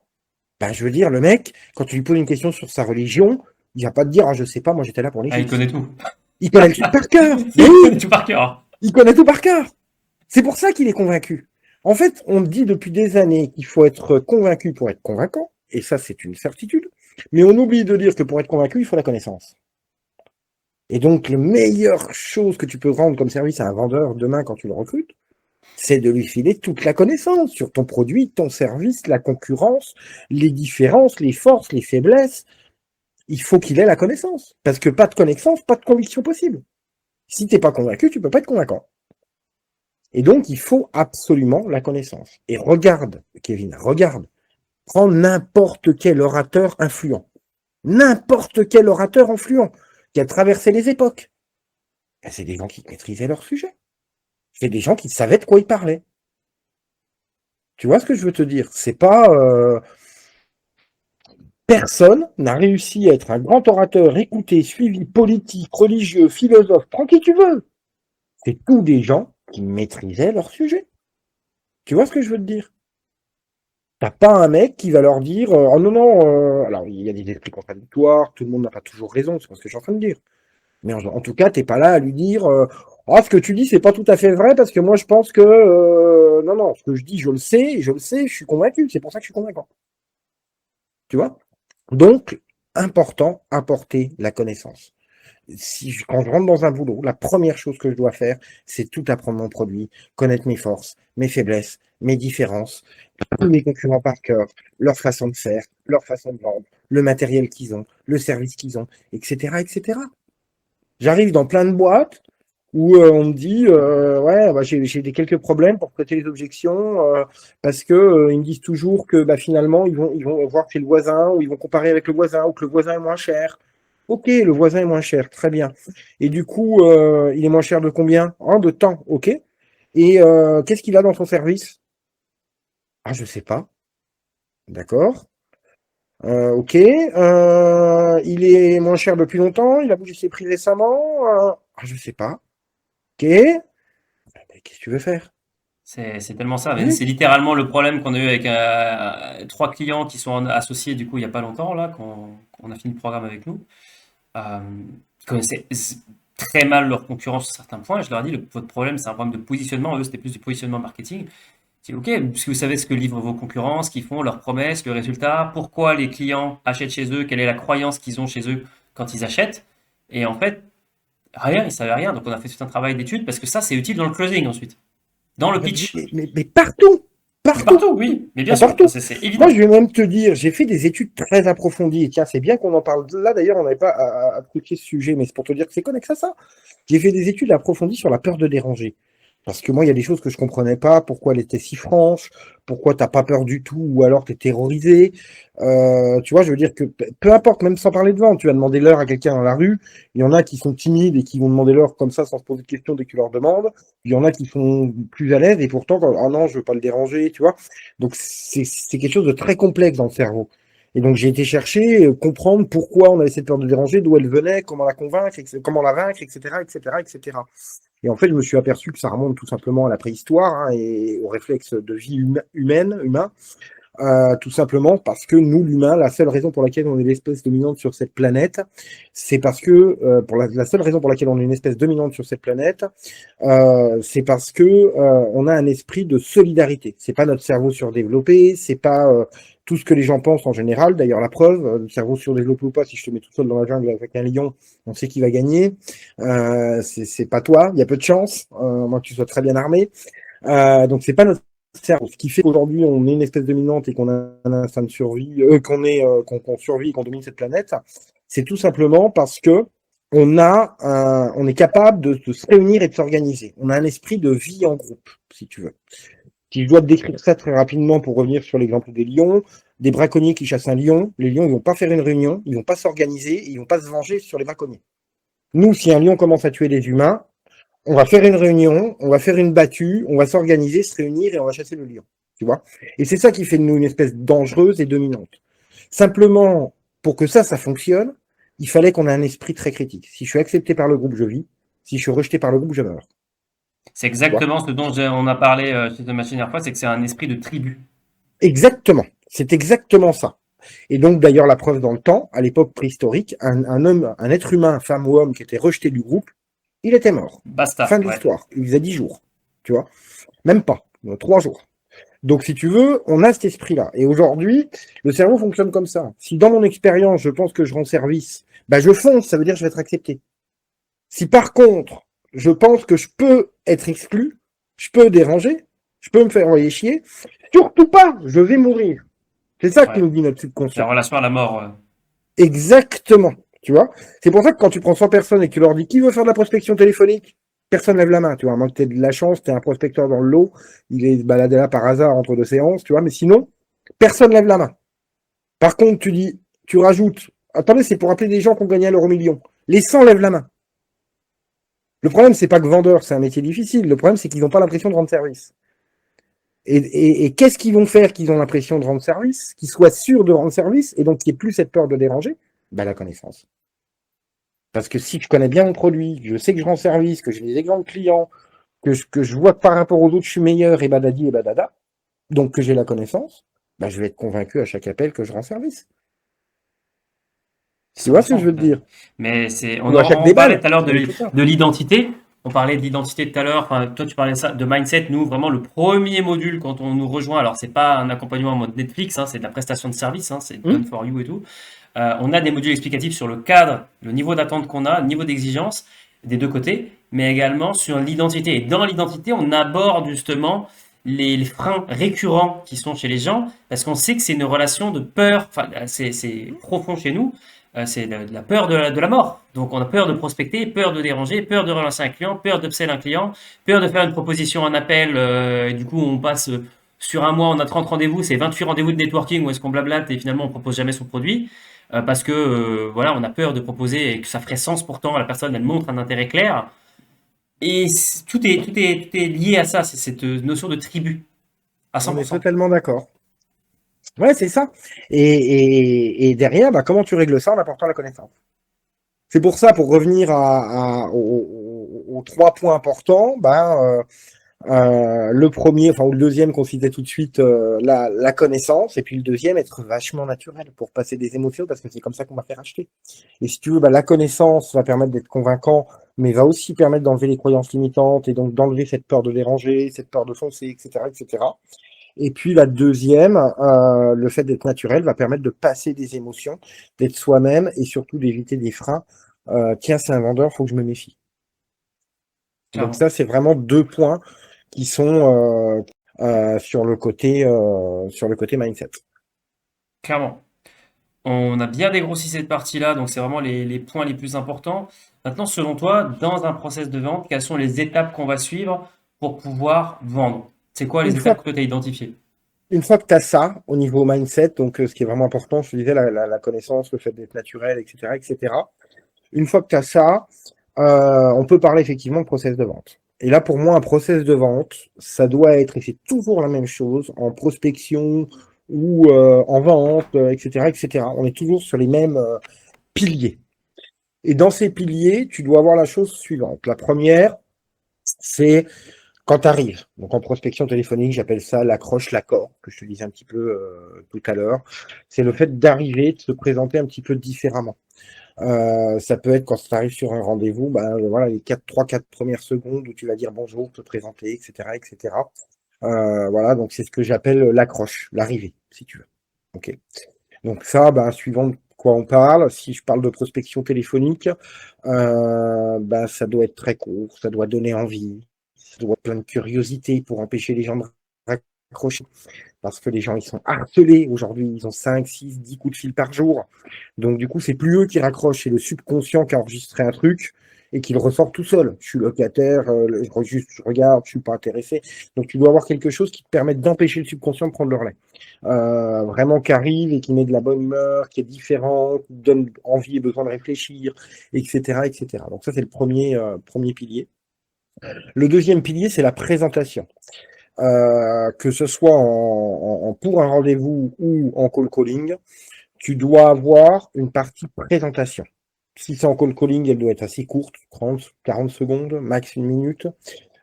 Si tu es en rendez-vous, bah, elle peut durer 4, 5, 6, 7 minutes, suivant ce que tu as à dire. Et ça, c'est vraiment très, très important pour rassurer, pour mettre le cadre, pour poser la sécurité. Et ça doit jamais être une présentation pour se regarder le nombril, si tu vois à quoi je fais Ouais. allusion. C'est-à-dire parler de soi constamment, c'est ça que tu veux dire? Exactement, ça Ah doit ouais, c'est surtout pas être ça, ça doit pas être donc on est, donc je suis, donc vous êtes chez ouais, le c'est framé plus. pour lui, pour le prospect, pour ses Non, bénéfices envers lui. pas du tout. Une présentation, ça doit être tes deux ou trois plus gros arguments, plus gros avantages par rapport à la concurrence, en fonction de ton client. Par exemple, je sais pas, moi, si tu es assureur, ben, sur un mec de 40, 50 ans, tu peux parler de tes plans de retraite si tu es plutôt bon sur le sujet, très rapidement. Si par contre c'est un mec de 20 ans, bah, tu vas pas lui parler du plan de retraite, tu vas lui parler plutôt, tu comprends ce que je veux dire. Donc tu t'adaptes à ton client, bien sûr, mais tu prends les deux ou trois arguments les plus forts dans ton offre, ceux sur lesquels tu es imbattable, on peut pas te comparer, etc., etc. Et tu donnes ça avec quelques exemples. Ça permet de dire voilà ce qu'on fait un peu au quotidien. Voilà quelques exemples. Ça amène tout de suite de la sécurité et de la vision. Et la deuxième partie de la présentation doit être euh, consacrée à expliquer exactement ce que tu vas faire par la suite, pour que ce soit clair dans la tête du client, pour pas qu'il ait besoin d'y réfléchir, pour pas qu'il ait besoin de s'inquiéter, etc., etc. Tu dois donner les étapes suivantes dans l'ordre et de manière le plus claire et le plus explicite possible. Donc tu comprends que c'est très subtil, enfin, c'est très compliqué ce que tu me demandes de dire là, parce que c'est différent si tu es sur du call ou si tu es sur un rendez-vous que tu attends, de closing, etc. etc. Mais tu gardes cette même structure. C'est-à-dire vraiment, je donne deux, trois arguments importants. Donc d'abord, j'ai dit bonjour. Donc, au début, ensuite j'ai cette fameuse présentation, deux, trois arguments importants, deux, trois exemples concrets qui peuvent te correspondre le plus possible. Et puis, bah, maintenant que tu as entendu ça, voilà comment on va structurer la suite. Donc le Ok. cadre, du coup. Le cadre. Le cadre. Exactement. Le cadre pour du call calling, donc la fin de la présentation, ça peut aussi être la fin de l'appel en fait. Ouais, ok, ouais. Écoutez, voilà ce que je fais. Est-ce que c'est quelque chose qui est susceptible de vous intéresser ou pas du tout? Ben oui, écoutez, ça peut être intéressant. Alors après, il faudrait que j'en sache un peu plus. Bah, très bien, madame. Moi aujourd'hui, le but, je vous ai appelé comme ça. On n'était pas censé savoir au téléphone. Je vous ai déjà pris 30 secondes. Maintenant, le but, si vous me dites que vous êtes intéressé, c'est vraiment de comprendre comment vous fonctionnez, je mets le cadre, comment vous travaillez, etc., etc. Pour ça, il faudrait qu'on se fasse un petit call de 30 minutes. En 30 minutes, je serai capable de vous dire si oui ou non on a un intérêt à travailler ensemble, qu'est-ce que je peux vous apporter, et puis combien ça coûte. Comme ça, au moins, vous serez fixé. En 30 minutes, vous aurez une offre claire. Que vous le fassiez pas ou que vous le fassiez plus tard, au moins vous saurez de quoi il en répond. Il en répond, pardon. Ah bah oui, pas de problème, on fixe rendez-vous. J'ai fixé le cadre, tu vois. Je suis demain dans un entretien de closing, présentation rapide, deux, trois arguments, deux, trois machins pour dire qui on est, et puis derrière, bah pareil, je vais dire, alors maintenant ce qu'on va faire, c'est simple, c'est d'abord te poser tout un tas de questions pour comprendre ce que tu as besoin, ce que tu recherches, j'introduis mon cadre. Puis ensuite, je serai capable de te faire une offre, ou si c'est sur du R2, bah, je serai capable de fixer un rendez-vous, je t'amènerai une offre claire, je fixe mon cadre. Il doit savoir exactement comment ça va se passer, et il doit valider toutes ces étapes-là. C'est important. Parce qu'il sait où il va. Comme en call, quand je te disais tout à l'heure sur mon accroche à corde dès le début, est-ce que vous avez 30 secondes à m'accorder? Je vous explique le but de ma visite, après vous pourrez raccrocher si ça vous intéresse pas. Et bien au moins il a le cadre. Il se dit ok, je vais l'écouter parce que 30 secondes c'est raisonnable, j'ai dit oui, je sais que je pourrais raccrocher à la fin.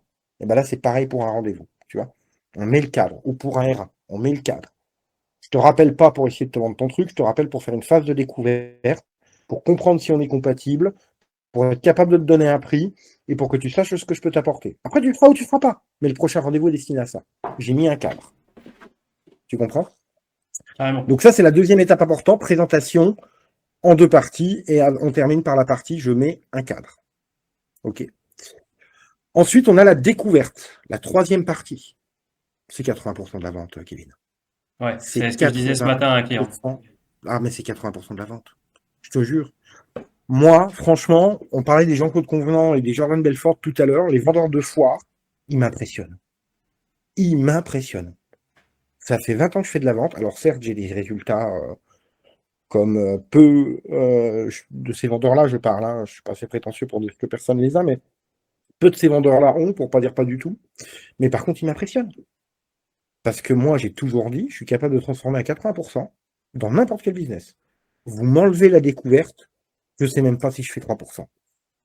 Alors les mecs qui font 30% sans découverte, juste avec une déballe, ils m'impressionnent. Hein. C'est des vrais acteurs. Hein. Alors après, je veux pas être comme eux parce que ça m'intéresse pas de faire 30%. Moi, je préfère faire 80% avec une découverte. Hmm. Et puis tu sais Mais aussi par si c'est le contre, bon client pour toi aussi, parce que si c'est le bah bien mauvais client sûr, pour toi, surtout toute la prestat de service, si bah le bien mec ne sûr. correspond pas du tout à l'avatar client, ça va être une plaie à gérer après. Ben, c'est pour ça qu'ils font 30% les mecs sur foire. Parce qu'ils attrapent le premier qui s'arrête pour regarder, et puis ils déballent comme des porcs. Pour qu'à la fin, le mec, il dit, ah bah tu sais, moi j'habite en immeuble, hein, donc le panneau photovoltaïque, ça va être compliqué. Ah, effectivement. Ouais, on n'aurait pas perdu 2 heures si on avait demandé. J'exagère, mais c'est la vérité, Kevin, de Ouais, ça l'avoir arrive à regardé. certains de mes clients qui Mais font bien 2 heures de sûr, call et en fait, ah ben non, mais finalement, non, je peux pas parce que X, Y, Z. Bah oui, mais si tu aurais posé la question au début, si tu aurais et suivi voilà. les étapes, tu saurais qu'il n'est pas qualifié, tu n'aurais pas perdu 2 heures en call, tu vois. Bah, exactement, exactement. Puis si tu reprends tout le podcast, tout ce qu'on a dit jusque maintenant, bah tu comprends pourquoi il y a un intérêt à faire une découverte. Faut lever les freins. Faut, si tu veux pas ni d'annulation, ni d'objection, ni à avoir faire de relance, eh ben il faut faire une belle découverte. Parce que si tu lèves tous les freins, si tu enlèves tous les problèmes de sécurité, si tu lèves les avantages des voisins et que tu comprends que c'est important pour eux et que tu viens mettre mieux, si tu t'adaptes à ce qu'ils ont besoin, au prix, etc., etc., ben derrière, il n'y a rien besoin de faire. Ils achètent les gens. Mais pour ça, il faut une découverte. Et c'est la partie la plus importante. C'est la partie la plus importante. C'est clair. Clairement. Il n'y a pas photo. Et une fois que tu as fait ça, ta découverte, bon alors moi c'est très simple. Hein. Une argumentation, 3 phrases, et 4 suivant le produit. Mais pas plus. Hein. C'est ça pour moi une argumentation. Ça fait 20 ans qu'on fait des cours sur l'argumentation, j'aimerais bien savoir ce qu'ils racontent dedans.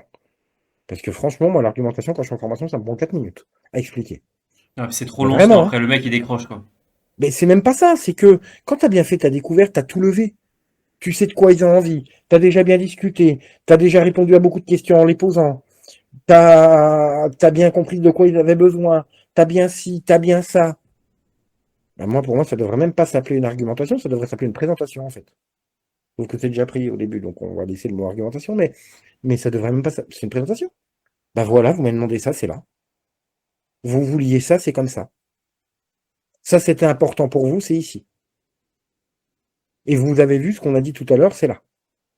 Ouais, je veux un accompagnement Pour personnalisé. moi, Bah tiens, ça tombe bien, c'est ce qu'on a. Eh Là. ben, C'est exactement. cette Tu sais offre-là. la C'est pas la découverte? 2, c'est la première. Ben exactement.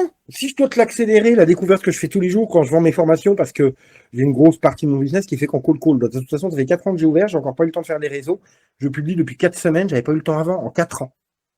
Je bosse qu'en prospection à froid et qu'en parrainage. Tu vois? Et quand j'appelle, chaque fois, ça tombe. Mais comment je fais mes ventes? De quoi tu as besoin? Pourquoi tu es commerciaux? Pourquoi tu penses que le call calling, ça peut marcher? Qu'est-ce qui te fait dire que demain, avec ça, ça va marcher? Bah tiens, moi, je vais te donner un exemple de client qui a fonctionné. Tiens, tiens, tac, tac, tac, tac, tac. Ça a fait ça, il a fait ça, il a fait ça. Ah bah tu me dis ça, tiens, tel client, il était pareil que ton vendeur là. Et puis on a fait ça a trouvé des solutions. Est-ce que ça pourrait te convenir? Et quand est-ce que tu veux le mettre en place? Et est-ce que tu peux te permettre d'attendre cette date-là? Et qu'est-ce qui te fait dire que? Mais quand j'ai fini, je sais tout. Argumentation? Alors, bah écoutez, voilà, comme je vous le disais, moi je pense qu'aujourd'hui le plus important c'est une formation prospection, hein. Il n'y a pas photo, hein. Je pense que c'est la base, hein. Alors il faudra aussi travailler ça, mais là le point important, madame, c'est clairement la prospection téléphonique, hein. Donc aujourd'hui j'ai deux formats. On peut le faire sur une journée, ça permet d'avoir les bases, ou alors on peut le faire sur 2 jours avec une demi-journée de mise en application. Moi je vous conseille la deuxième formule, c'est que je prends la plupart du temps parce que quand ils ont une demi-journée de mise en application, ils s'y mettent dès le lendemain au boulot. Alors que quand on fait qu'une journée, déjà on réduit un peu le format de formation, c'est un peu plus lourd pour eux, ils ont moins le temps de le digérer. Puis en plus, le fait de ne pas mettre en application, vous connaissez, hein. Ouais, la semaine prochaine, ouais, la semaine prochaine. Puis quand ils commencent, ils ont déjà oublié la formation. Donc moi, ce que je vous conseille vraiment, c'est qu'on part sur 2 jours, on fait une journée et demie, très théorique, et bourré d'exemples, vous verrez, c'est très vivant, comme je vous l'ai dit, etc., etc. Puis la deuxième demi-journée, ce qu'on va faire, c'est qu'on va faire de la mise en application. On se met tous dans la salle, un téléphone, et on appelle. Et là, je peux vous dire que le lendemain, ça va se mettre au téléphone, hein. Vous vouliez tout à l'heure que ça attaque en janvier, je peux vous assurer que au 5 novembre, ils ont la main sur le téléphone, hein. Hmm. Voilà. Donc voilà ma solution. Ça y est, j'ai argumenté, tu veux que je dise quoi d'autre? Qu'est-ce que tu veux que je dise d'autre si j'ai fait une bonne découverte? Et c'est Je là lui ai même fait pas ce l'erreur. qu'elle m'a demandé. C'est là l'erreur de la plupart des gens. C'est-à-dire qu'ils ont un pitch templatisé qu'ils vont donner à chaque prospect, alors qu'en fait, le prospect A, ce qui l'intéresse, c'est le personnalisé. Donc, il faudrait adapter la présentation pour lui parler du personnalisé et omettre toute la partie qui n'est pas intéressante pour lui, qu'on pourra répondre dans les questions. Et donc, le pitch doit vraiment être personnalisé. Et même, par exemple, on a eu le cas il n'y a pas longtemps d'un client qui avait un pitch de 10 minutes. 10 minutes parce qu'il était habitué à vendre des SaaS. Et en fait, j'ai réduit sa présentation à 5-6 phrases. Donc, ça dure à peu près, je sais pas, 2 minutes, quelque chose comme ça. Parce qu'en fait, je lui dis, reprends les points que tu as notés, qui étaient les plus importants pour ton prospect, qu'il a dit que c'était son facteur vraiment de décision, que ça serait la bonne solution pour lui. Mais ça Vérifie suffit. si tu as ça dans tes solutions, présente la solution qui se rapproche le plus de ce qu'il veut, et frame ça suivant le bénéfice. Tu voulais du personnalisé pendant 30 jours, on a cette formation, on a du personnalisé pendant 60 jours. C'est encore mieux, tu vois, tu as encore plus de temps d'appliquer. Exactement, Kevin. Tu vois, tu viens de mettre la main sur c'est exactement ça, ce que tu viens de résumer, l'exemple que tu as donné est très précis, c'est totalement ça. Il y avait trois, quatre choses importantes pour toi. Le reste, tu l'as compris, on sait pourquoi tu es là, tu sais pourquoi tu es là, le reste, c'est bon, c'est acquis. Et ben, je remets en avant à la fin ces trois trucs-là en te disant, voilà, ça c'est important pour toi, ça c'est important pour toi, le voilà. J'ai un ou deux formats, les voilà. Qu'est-ce qu'on fait? Tu vois? Enfin, même pas qu'est-ce qu'on fait, parce que c'est la fin de l'argumentation, ça. Et puis derrière, effectivement, tu as la proposition, où là, bah, tu as juste à proposer. Qu'est-ce qu'on fait? Est-ce qu'on le fait là? Est-ce que c'est parti? Est-ce que c'est pas parti? Enfin, ça dépend après, encore une fois, ce que tu as, mais quand on a la proposition, si ton client est déjà d'accord, il a dit oui. Et puis, moi, ce que j'aime bien faire pour la proposition, c'est de la double proposition, comme ça, c'est pas, c'est quand, Ouais. mais c'est est-ce qu'on le fait là ou là. Voilà, tu vois, par exemple, si c'est du call, ma proposition, une fois que j'ai fait l'argumentation, il me semblerait intéressant qu'on prenne un rendez-vous ensemble. Ça me permettrait de vous dire vos forces, vos faiblesses. Est-ce que je peux vous aider vraiment? Si je peux vous aider sur quoi? Combien ça vous coûterait? Qu'est-ce que ça vous permettrait d'atteindre? En 30 minutes, vous serez fixé là-dessus. Ah, bah oui, ça me paraît pas mal. Ok, bah proposition. Très bien. Vous préférez plutôt au début ou fin de semaine? Comme ça, c'est pas, ouais, dans 6 mois. Non, mais là, je suis en Rappelez-moi vacances. dans 3 mois, envoyez-moi un Voilà, c'est email. ça. Non, Début c'est ou fin telle de date ou telle semaine, date. c'est Ouais. ça. Même si elle n'est pas libre la semaine prochaine, ce qui est très rare, elle va dire, bah, pas la semaine prochaine, mais celle d'après. Bah oui, parce que toi, tu as commencé par début ou fin de semaine. Donc, elle va pas te dire, pas en mars, pas en avril, tu vois, évidemment. Donc voilà, et tu closes par la proposition. Et regarde, Kevin, on revient sur ce qu'on disait au début. Moi, j'aime bien faire des parallèles avec la séduction pour les raisons que j'ai évoquées tout à l'heure. Mais reviens là-dessus. Comment ça se passe une bonne séduction? Comment on pourrait noter quelqu'un qui opère sur une très bonne séduction, une très bonne approche? Bah, exactement ce qu'on vient de dire. Hein. Demain, imagine, tu rencontres une fille, je sais pas moi, sur Tinder ou ce que tu veux, tu as rendez-vous avec elle dans un bar, bah, ça va se passer comment? 3 secondes de présentation. Salut, moi c'est Kevin, content de te rencontrer. Tu m'avais reconnu, bah oui, je m'en doutais. Voilà, la présentation, 3 secondes. La découverte, combien de temps elle va durer sur un rendez-vous de 2 heures, la découverte, Kevin? Ah, ça peut dépendre de pas mal de paramètres. Mais généralement, ça dure pas 107 ans, quoi. Ah bah, avec une fille, quand tu la rencontres dans un bar, dans le cadre d'une relation. Mais c'est que de la découverte. Tout ton rendez-vous, c'est une Ah, découverte. alors là, je trouve ça dépend du contexte. Mais globalement, si tu as déjà eu connecté sur Tinder, oui, tu peux faire un date de 1 heure, 1 heure, 1 h 30. Si par contre tu es en soirée, bah, ça se trouve, tu peux discuter toute la soirée, ça peut durer 4 heures. Mais je vois ce que tu veux dire, c'est que c'est Non, principalement de la découverte et de nouer de la relation et mais chauffer le prospect. c'est pas compliqué. C'est tant que t'arrives pas à la fin, que t'es 1 heure, 2 heures, 4 heures, tant que t'arrives pas à la fin, c'est que de la découverte. Oui, oui. Puis c'est C'est que de de la réponse de l'échange, prospect c'est aussi, de hein. la discussion. C'est pas au bout d'une demi-heure, tu te dis, bon, je vais faire mon attaque de vente. Alors, tu me plais beaucoup. Ouais, je veux te dire. Tu fais, ton papa il fait quoi, ta maman elle fait quoi, tu connais ça, t'écoutes ça, c'est que de la découverte. Ouais. Et c'est quoi l'argumentation? Bah c'est la fin, 3 phrases. Ah, j'ai passé une belle soirée, ça te dit qu'on aille boire un verre à la maison? J'ai passé une belle soirée, ça te dit qu'on se revoit? C'est ça l'argumentation. C'est 2 phrases. Écoute, je te trouve super sympa. Moi, je m'entends vraiment bien avec toi. J'espère que j'ai l'impression que c'est réciproque.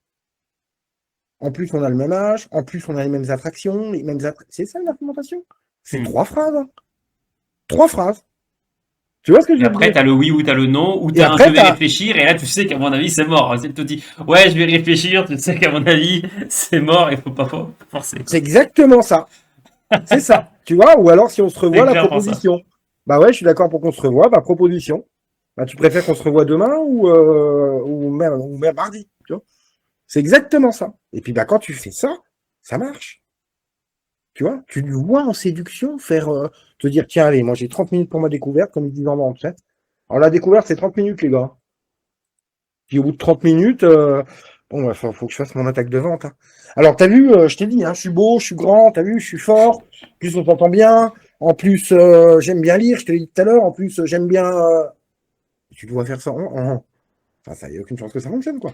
Et C'est pourtant, c'est clair. ce qu'on fait en vente tous les jours.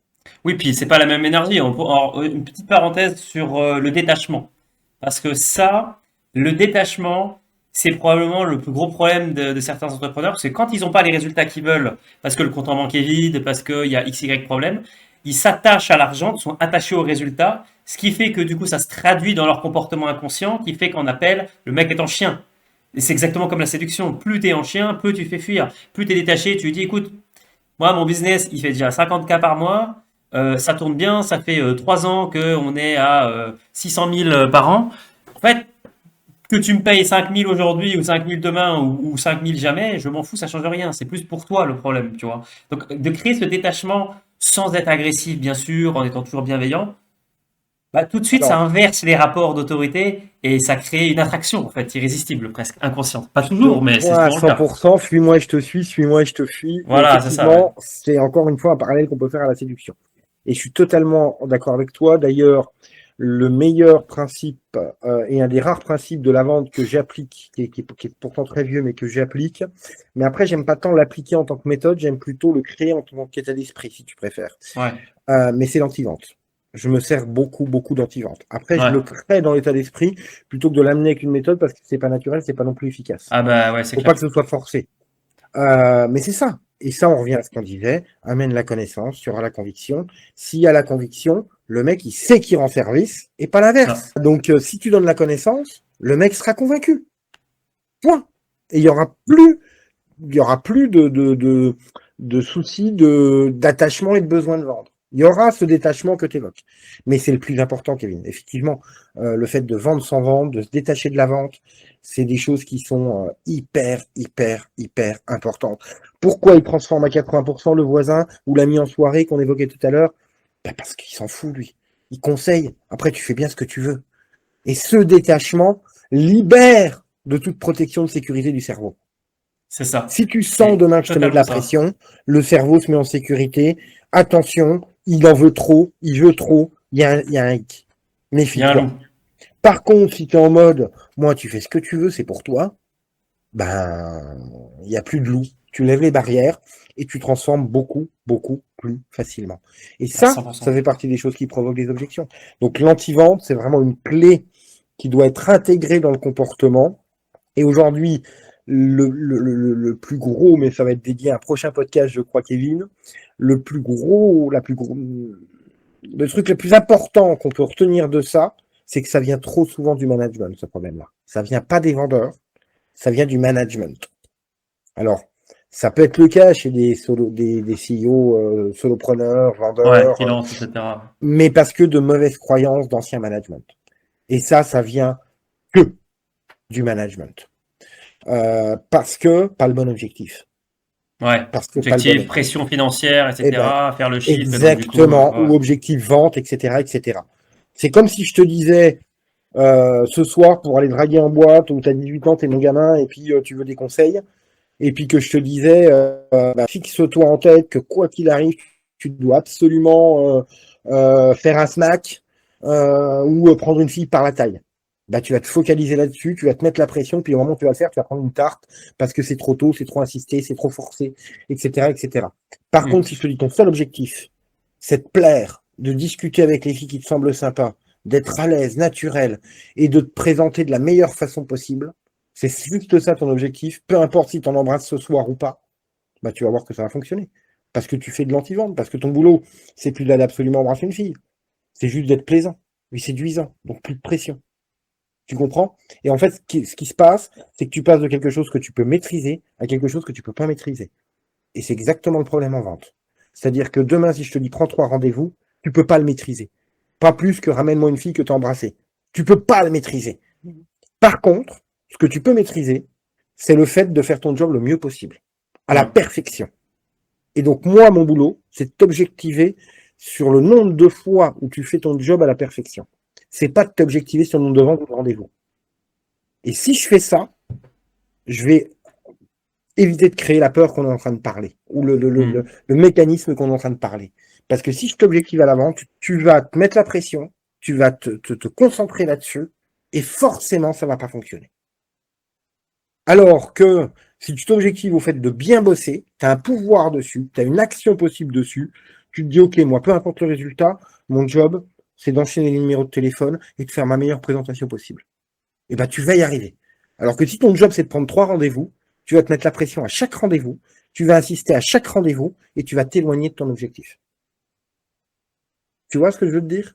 Tout à fait, tout à fait. Et Et c'est la c'est même d'ailleurs, chose en séduction. bah, c'est ça c'est ce que j'allais dire, c'est-à-dire que c'est la même chose en séduction. Et si tu veux, un autre levier que tu peux utiliser dans dans la séduction, mais je vais prendre plus le parallèle pour les entrepreneurs, parce que c'est surtout ces personnes-là qui vont nous regarder.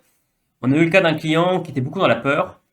Et en fait, ça motive, la raison à ça principalement, c'était l'aversion à la perte d'argent. Et je lui ai dit, mais ça serait combien le montant d'argent que tu aimerais avoir pour pouvoir te sentir à l'aise, on appelle. Il me dit, bah, pour moi, c'est symbolique, il faudrait 10 000 € sur mon compte bancaire. Je lui dis, bah, c'est très simple. À terme, quand on va remonter ton entreprise, qui est dans une phase de descente, on va garder 10 000 € sur le compte bancaire. Juste pour ancrer mentalement cette somme. Et en fait, d'avoir fait ça, il est passé dans un tel état de je m'en foutisme, mais bien dans le bon sens, hein, pas vraiment je m'occupe pas du prospect, etc., mais de Détaché. détachement que je pourrais vous ressortir les stats, mais on a closé, enfin, le premier mois, ce qu'on avait audité, il closait à 8%, et là, il a closé à 34%. Bah bien sûr, bah bien sûr. Mais moi, ce qui m'a libéré là-dessus pour te dire, dans la vente, et pour te dire que c'est très proche des solopreneurs, des CEO qui vendent, etc., etc. Parce qu'on a vécu en tant que vendeur les mêmes histoires. Pour un patron ou pas, ça change rien. C'était le fait de bouffer à la fin du mois, le fait de, etc., etc. Tu comprends? C'était les mêmes choses. Et moi, je comprenais pas. Plus j'avais besoin de vendre, plus j'avais la dalle, et moins je vendais. Et quand j'ai compris que j'ai eu ce déclic, et ben après, je l'ai fait appliquer en management. C'est-à-dire qu'aujourd'hui, quand on n'avait pas l'objectif à 4 jours de la fin du mois, je disais pas aux filles et aux gars au magasin, ouais, les gars, faut tout arracher, il faut l'objectif, faut qu'on en signe 4, sinon on est dans la merde, faut y aller, faut. Non! Je leur disais, les gars, là, on fait un week-end exceptionnel. Et qu'est-ce qu'on va faire pour faire un week-end exceptionnel? On va accueillir tous les clients comme des rois. On va mettre le petit café. On va faire des belles découvertes. On va répondre à nos besoins. On va faire les plus belles présentations, les plus beaux plans qu'on n'a pas fait depuis le début du mois. Et on va faire ça avec chaque client. Et je veux vous voir tous et toutes avec le sourire. Et je veux voir des cafés, des blagues. Je veux que ça rigole. Je veux que les plans soient parfaits. Vous faites les découvertes correctement. Je veux que vous écoutiez bien. Je veux que vous écoutiez bien. Et d'ailleurs, on va terminer là-dessus la définition de l'écoute, Kevin, que personne ne comprend vraiment dans la vente. Et vous écoutez bien jusqu'au bout. Vous faites bien vos présentations. Vous vous appliquez à soigner chaque client. Et ben, quand je faisais ça, j'avais mon objectif.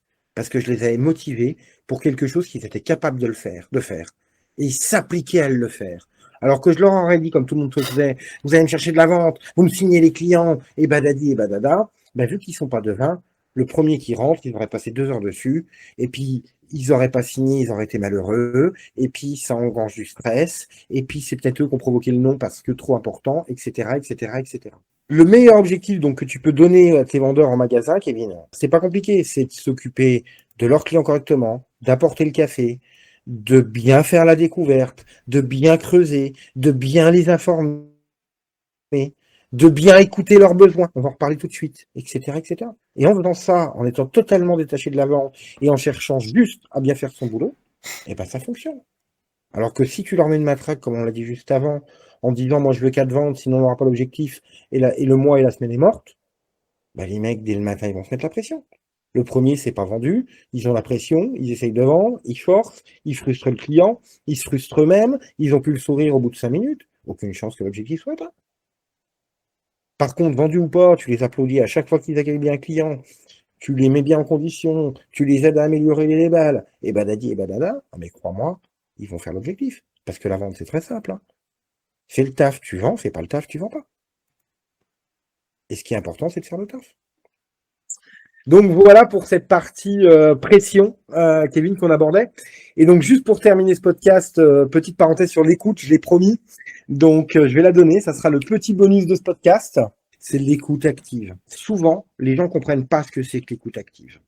D'ailleurs, la preuve, j'ai jamais vu un vendeur, ni un CIO, ni un qui vend, ni personne me dire voilà, moi j'ai un souci, j'écoute pas assez. Tu verras plein de vendeurs demander plein de formations sur tout, argumentation, traitement, mais jamais sur l'écoute. Et c'est pourtant le problème le plus important. Et il y a bien un truc qu'il faut comprendre, c'est que la communication, ça marche de la façon suivante. La communication, comment ça fonctionne? Quand on parle à quelqu'un, quand on veut dire quelque chose, nous, on a une image dans la tête. Tu es d'accord avec moi là-dessus, je pense. Ouais. On a surtout des phrases. On entend quelqu'un parler et on a déjà des phrases qui se construisent dans notre tête aussi. Ça, j'entends. Enfin, c'est tout à fait vrai ce que tu dis. Mais par contre, quand tu veux raconter quelque chose, quand tu veux exprimer, quand toi, tu coaches un client et que tu veux lui donner la bonne image du client parfait, toi, tu l'as l'image dans la tête. Tu le vois, Ouais. ce vendeur dans ta tête. Tu as le film. Quand Oui. tu racontes tes vacances, tu as l'image dans la tête. Mais comment fonctionne la communication? Ben, on cherche des mots qu'on choisit en fonction de notre propre expérience pour décrire cette image. Et on envoie cette image à l'interlocuteur.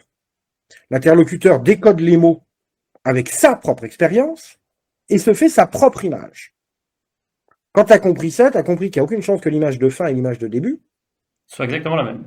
soient exactement la même. Il y a un jeu très marrant qu'on appelle, tu connais, le téléphone arabe. Mais en fait, c'est la communication, le téléphone arabe. Parce que la communication marche comme je viens de te le dire. Et qu'on ne sait pas, malgré la technologie, envoyer l'image que j'ai dans ma tête dans ta tête directement. Sinon, ça serait comme dans Matrix. J'ai l'image de Bruce Lee, du meilleur karatéka, tac, je sais faire. J'ai l'image de Romuald, du bon vendeur, tac, je sais faire. Mais vu qu'on ne sait pas faire ça, on passe par des mots qu'on choisit en fonction de notre expérience personnelle. Moi, je pense que ce mot-là, il veut dire ça, je pense que ce mot-là, il représente bien. Et toi, tu décodes en fonction de ton expérience personnelle, je pense que ce mot-là, je pense que ce mot-là, et tu te fais ta propre image. Donc, quand on a compris ça, l'écoute active, ça ne veut pas dire écouter activement. Ça veut dire quand le client me dit une phrase ou répond à une question, ce qui m'intéresse, c'est pas ce qu'il a dit, c'est l'image qu'il a dans la tête. Exactement. Et je ne dois pas aller chercher ou écouter ce qu'il a dit, je dois aller chercher l'image qu'il a dans la tête. C'est-à-dire qu'une vraie découverte et une vraie écoute active, c'est je pose des questions. C'est-à-dire, Qu'est-ce que vous entendez par là? Mais encore, qu'est-ce qui se passe si ça n'arrive pas? Pourquoi? Comment vous voyez les choses? C'est ça, une vraie écoute active. C'est comprendre l'image dans la tête de ton client. Et quand tu fais ça correctement, bah, tu verras qu'après, proposer ta solution adaptée à ses besoins devient facile. Parce que C'est tu un sais truc ce qui est vachement bête aussi, c'est que tu regardes la PNL. En PNL, on t'apprend qu'il y a plusieurs systèmes. Si je dis pas de bêtises, hein, kinesthésique, auditif, tout ça. Enfin, il y a différents médiums, on va dire. Et c'est pareil même dans la communication générale. Moi, par exemple, je sais que je suis très visuel, donc je parle beaucoup avec des mots dans le sens voyons les choses ensemble, voir, parce que c'est lié à la vue. Je suis très visuel. Il y a des gens qui sont plus C'est ta qui propre vont prendre du expérience, bien temps sûr. à digérer les informations, des gens qui vont être plus dans l'auditif. Donc, le Mmh. choix des mots inconsciemment nous montre déjà le modèle de communication de la personne, comment elle intériorise visuellement les choses, et le fait de clarifier, c'est-à-dire qu'est-ce que tu veux dire par là, pourquoi tu as utilisé ce mot-là, tu vois, ça me permet de décoder et de comprendre aussi, bah déjà, de pré-shot aussi certaines objections. Parce que j'ai un prospect une fois qui m'a dit, en follow-up, Kevin, je veux pas te faire perdre ton temps, j'attends le paiement d'un client et on pourrait peut-être démarrer. Bon, bah, on pourrait peut-être démarrer, incertitude, je ne veux pas te faire perdre ton temps. Le mec a peut-être probablement, et je n'en sais rien, mais c'est une supposition, probablement déjà acté dans sa tête qu'il veut pas qu'on collabore ensemble. Donc on voit potentiellement des pistes d'objection à traiter. Et si je n'ai pas eu cette écoute active-là, je ne vois pas, et je n'entends pas, je n'identifie pas ces potentielles objections, donc je vais pas les creuser, donc je passe à côté Exactement. Tu d'éléments rebondis de réponse. bêtement, et tout à fait. Tout à fait, C'est tout ça. à fait. Je suis d'accord avec toi. Très beau mot de fin, Kevin. Parfait. Eh ben, écoutez, c'était la première partie de ce podcast sur la partie vente. On va tourner, nous, dans la foulée, mais pour vous, ça sera prochainement la partie management. Comment est-ce qu'on manage, recrute des sales, des closers, comment est-ce qu'on les manage pour performer. On a déjà abordé un petit peu le sujet, mais là, ça sera dans une deuxième partie. Et sur ce, je vous souhaite une très belle journée. Belle journée à tous. Bonne vente.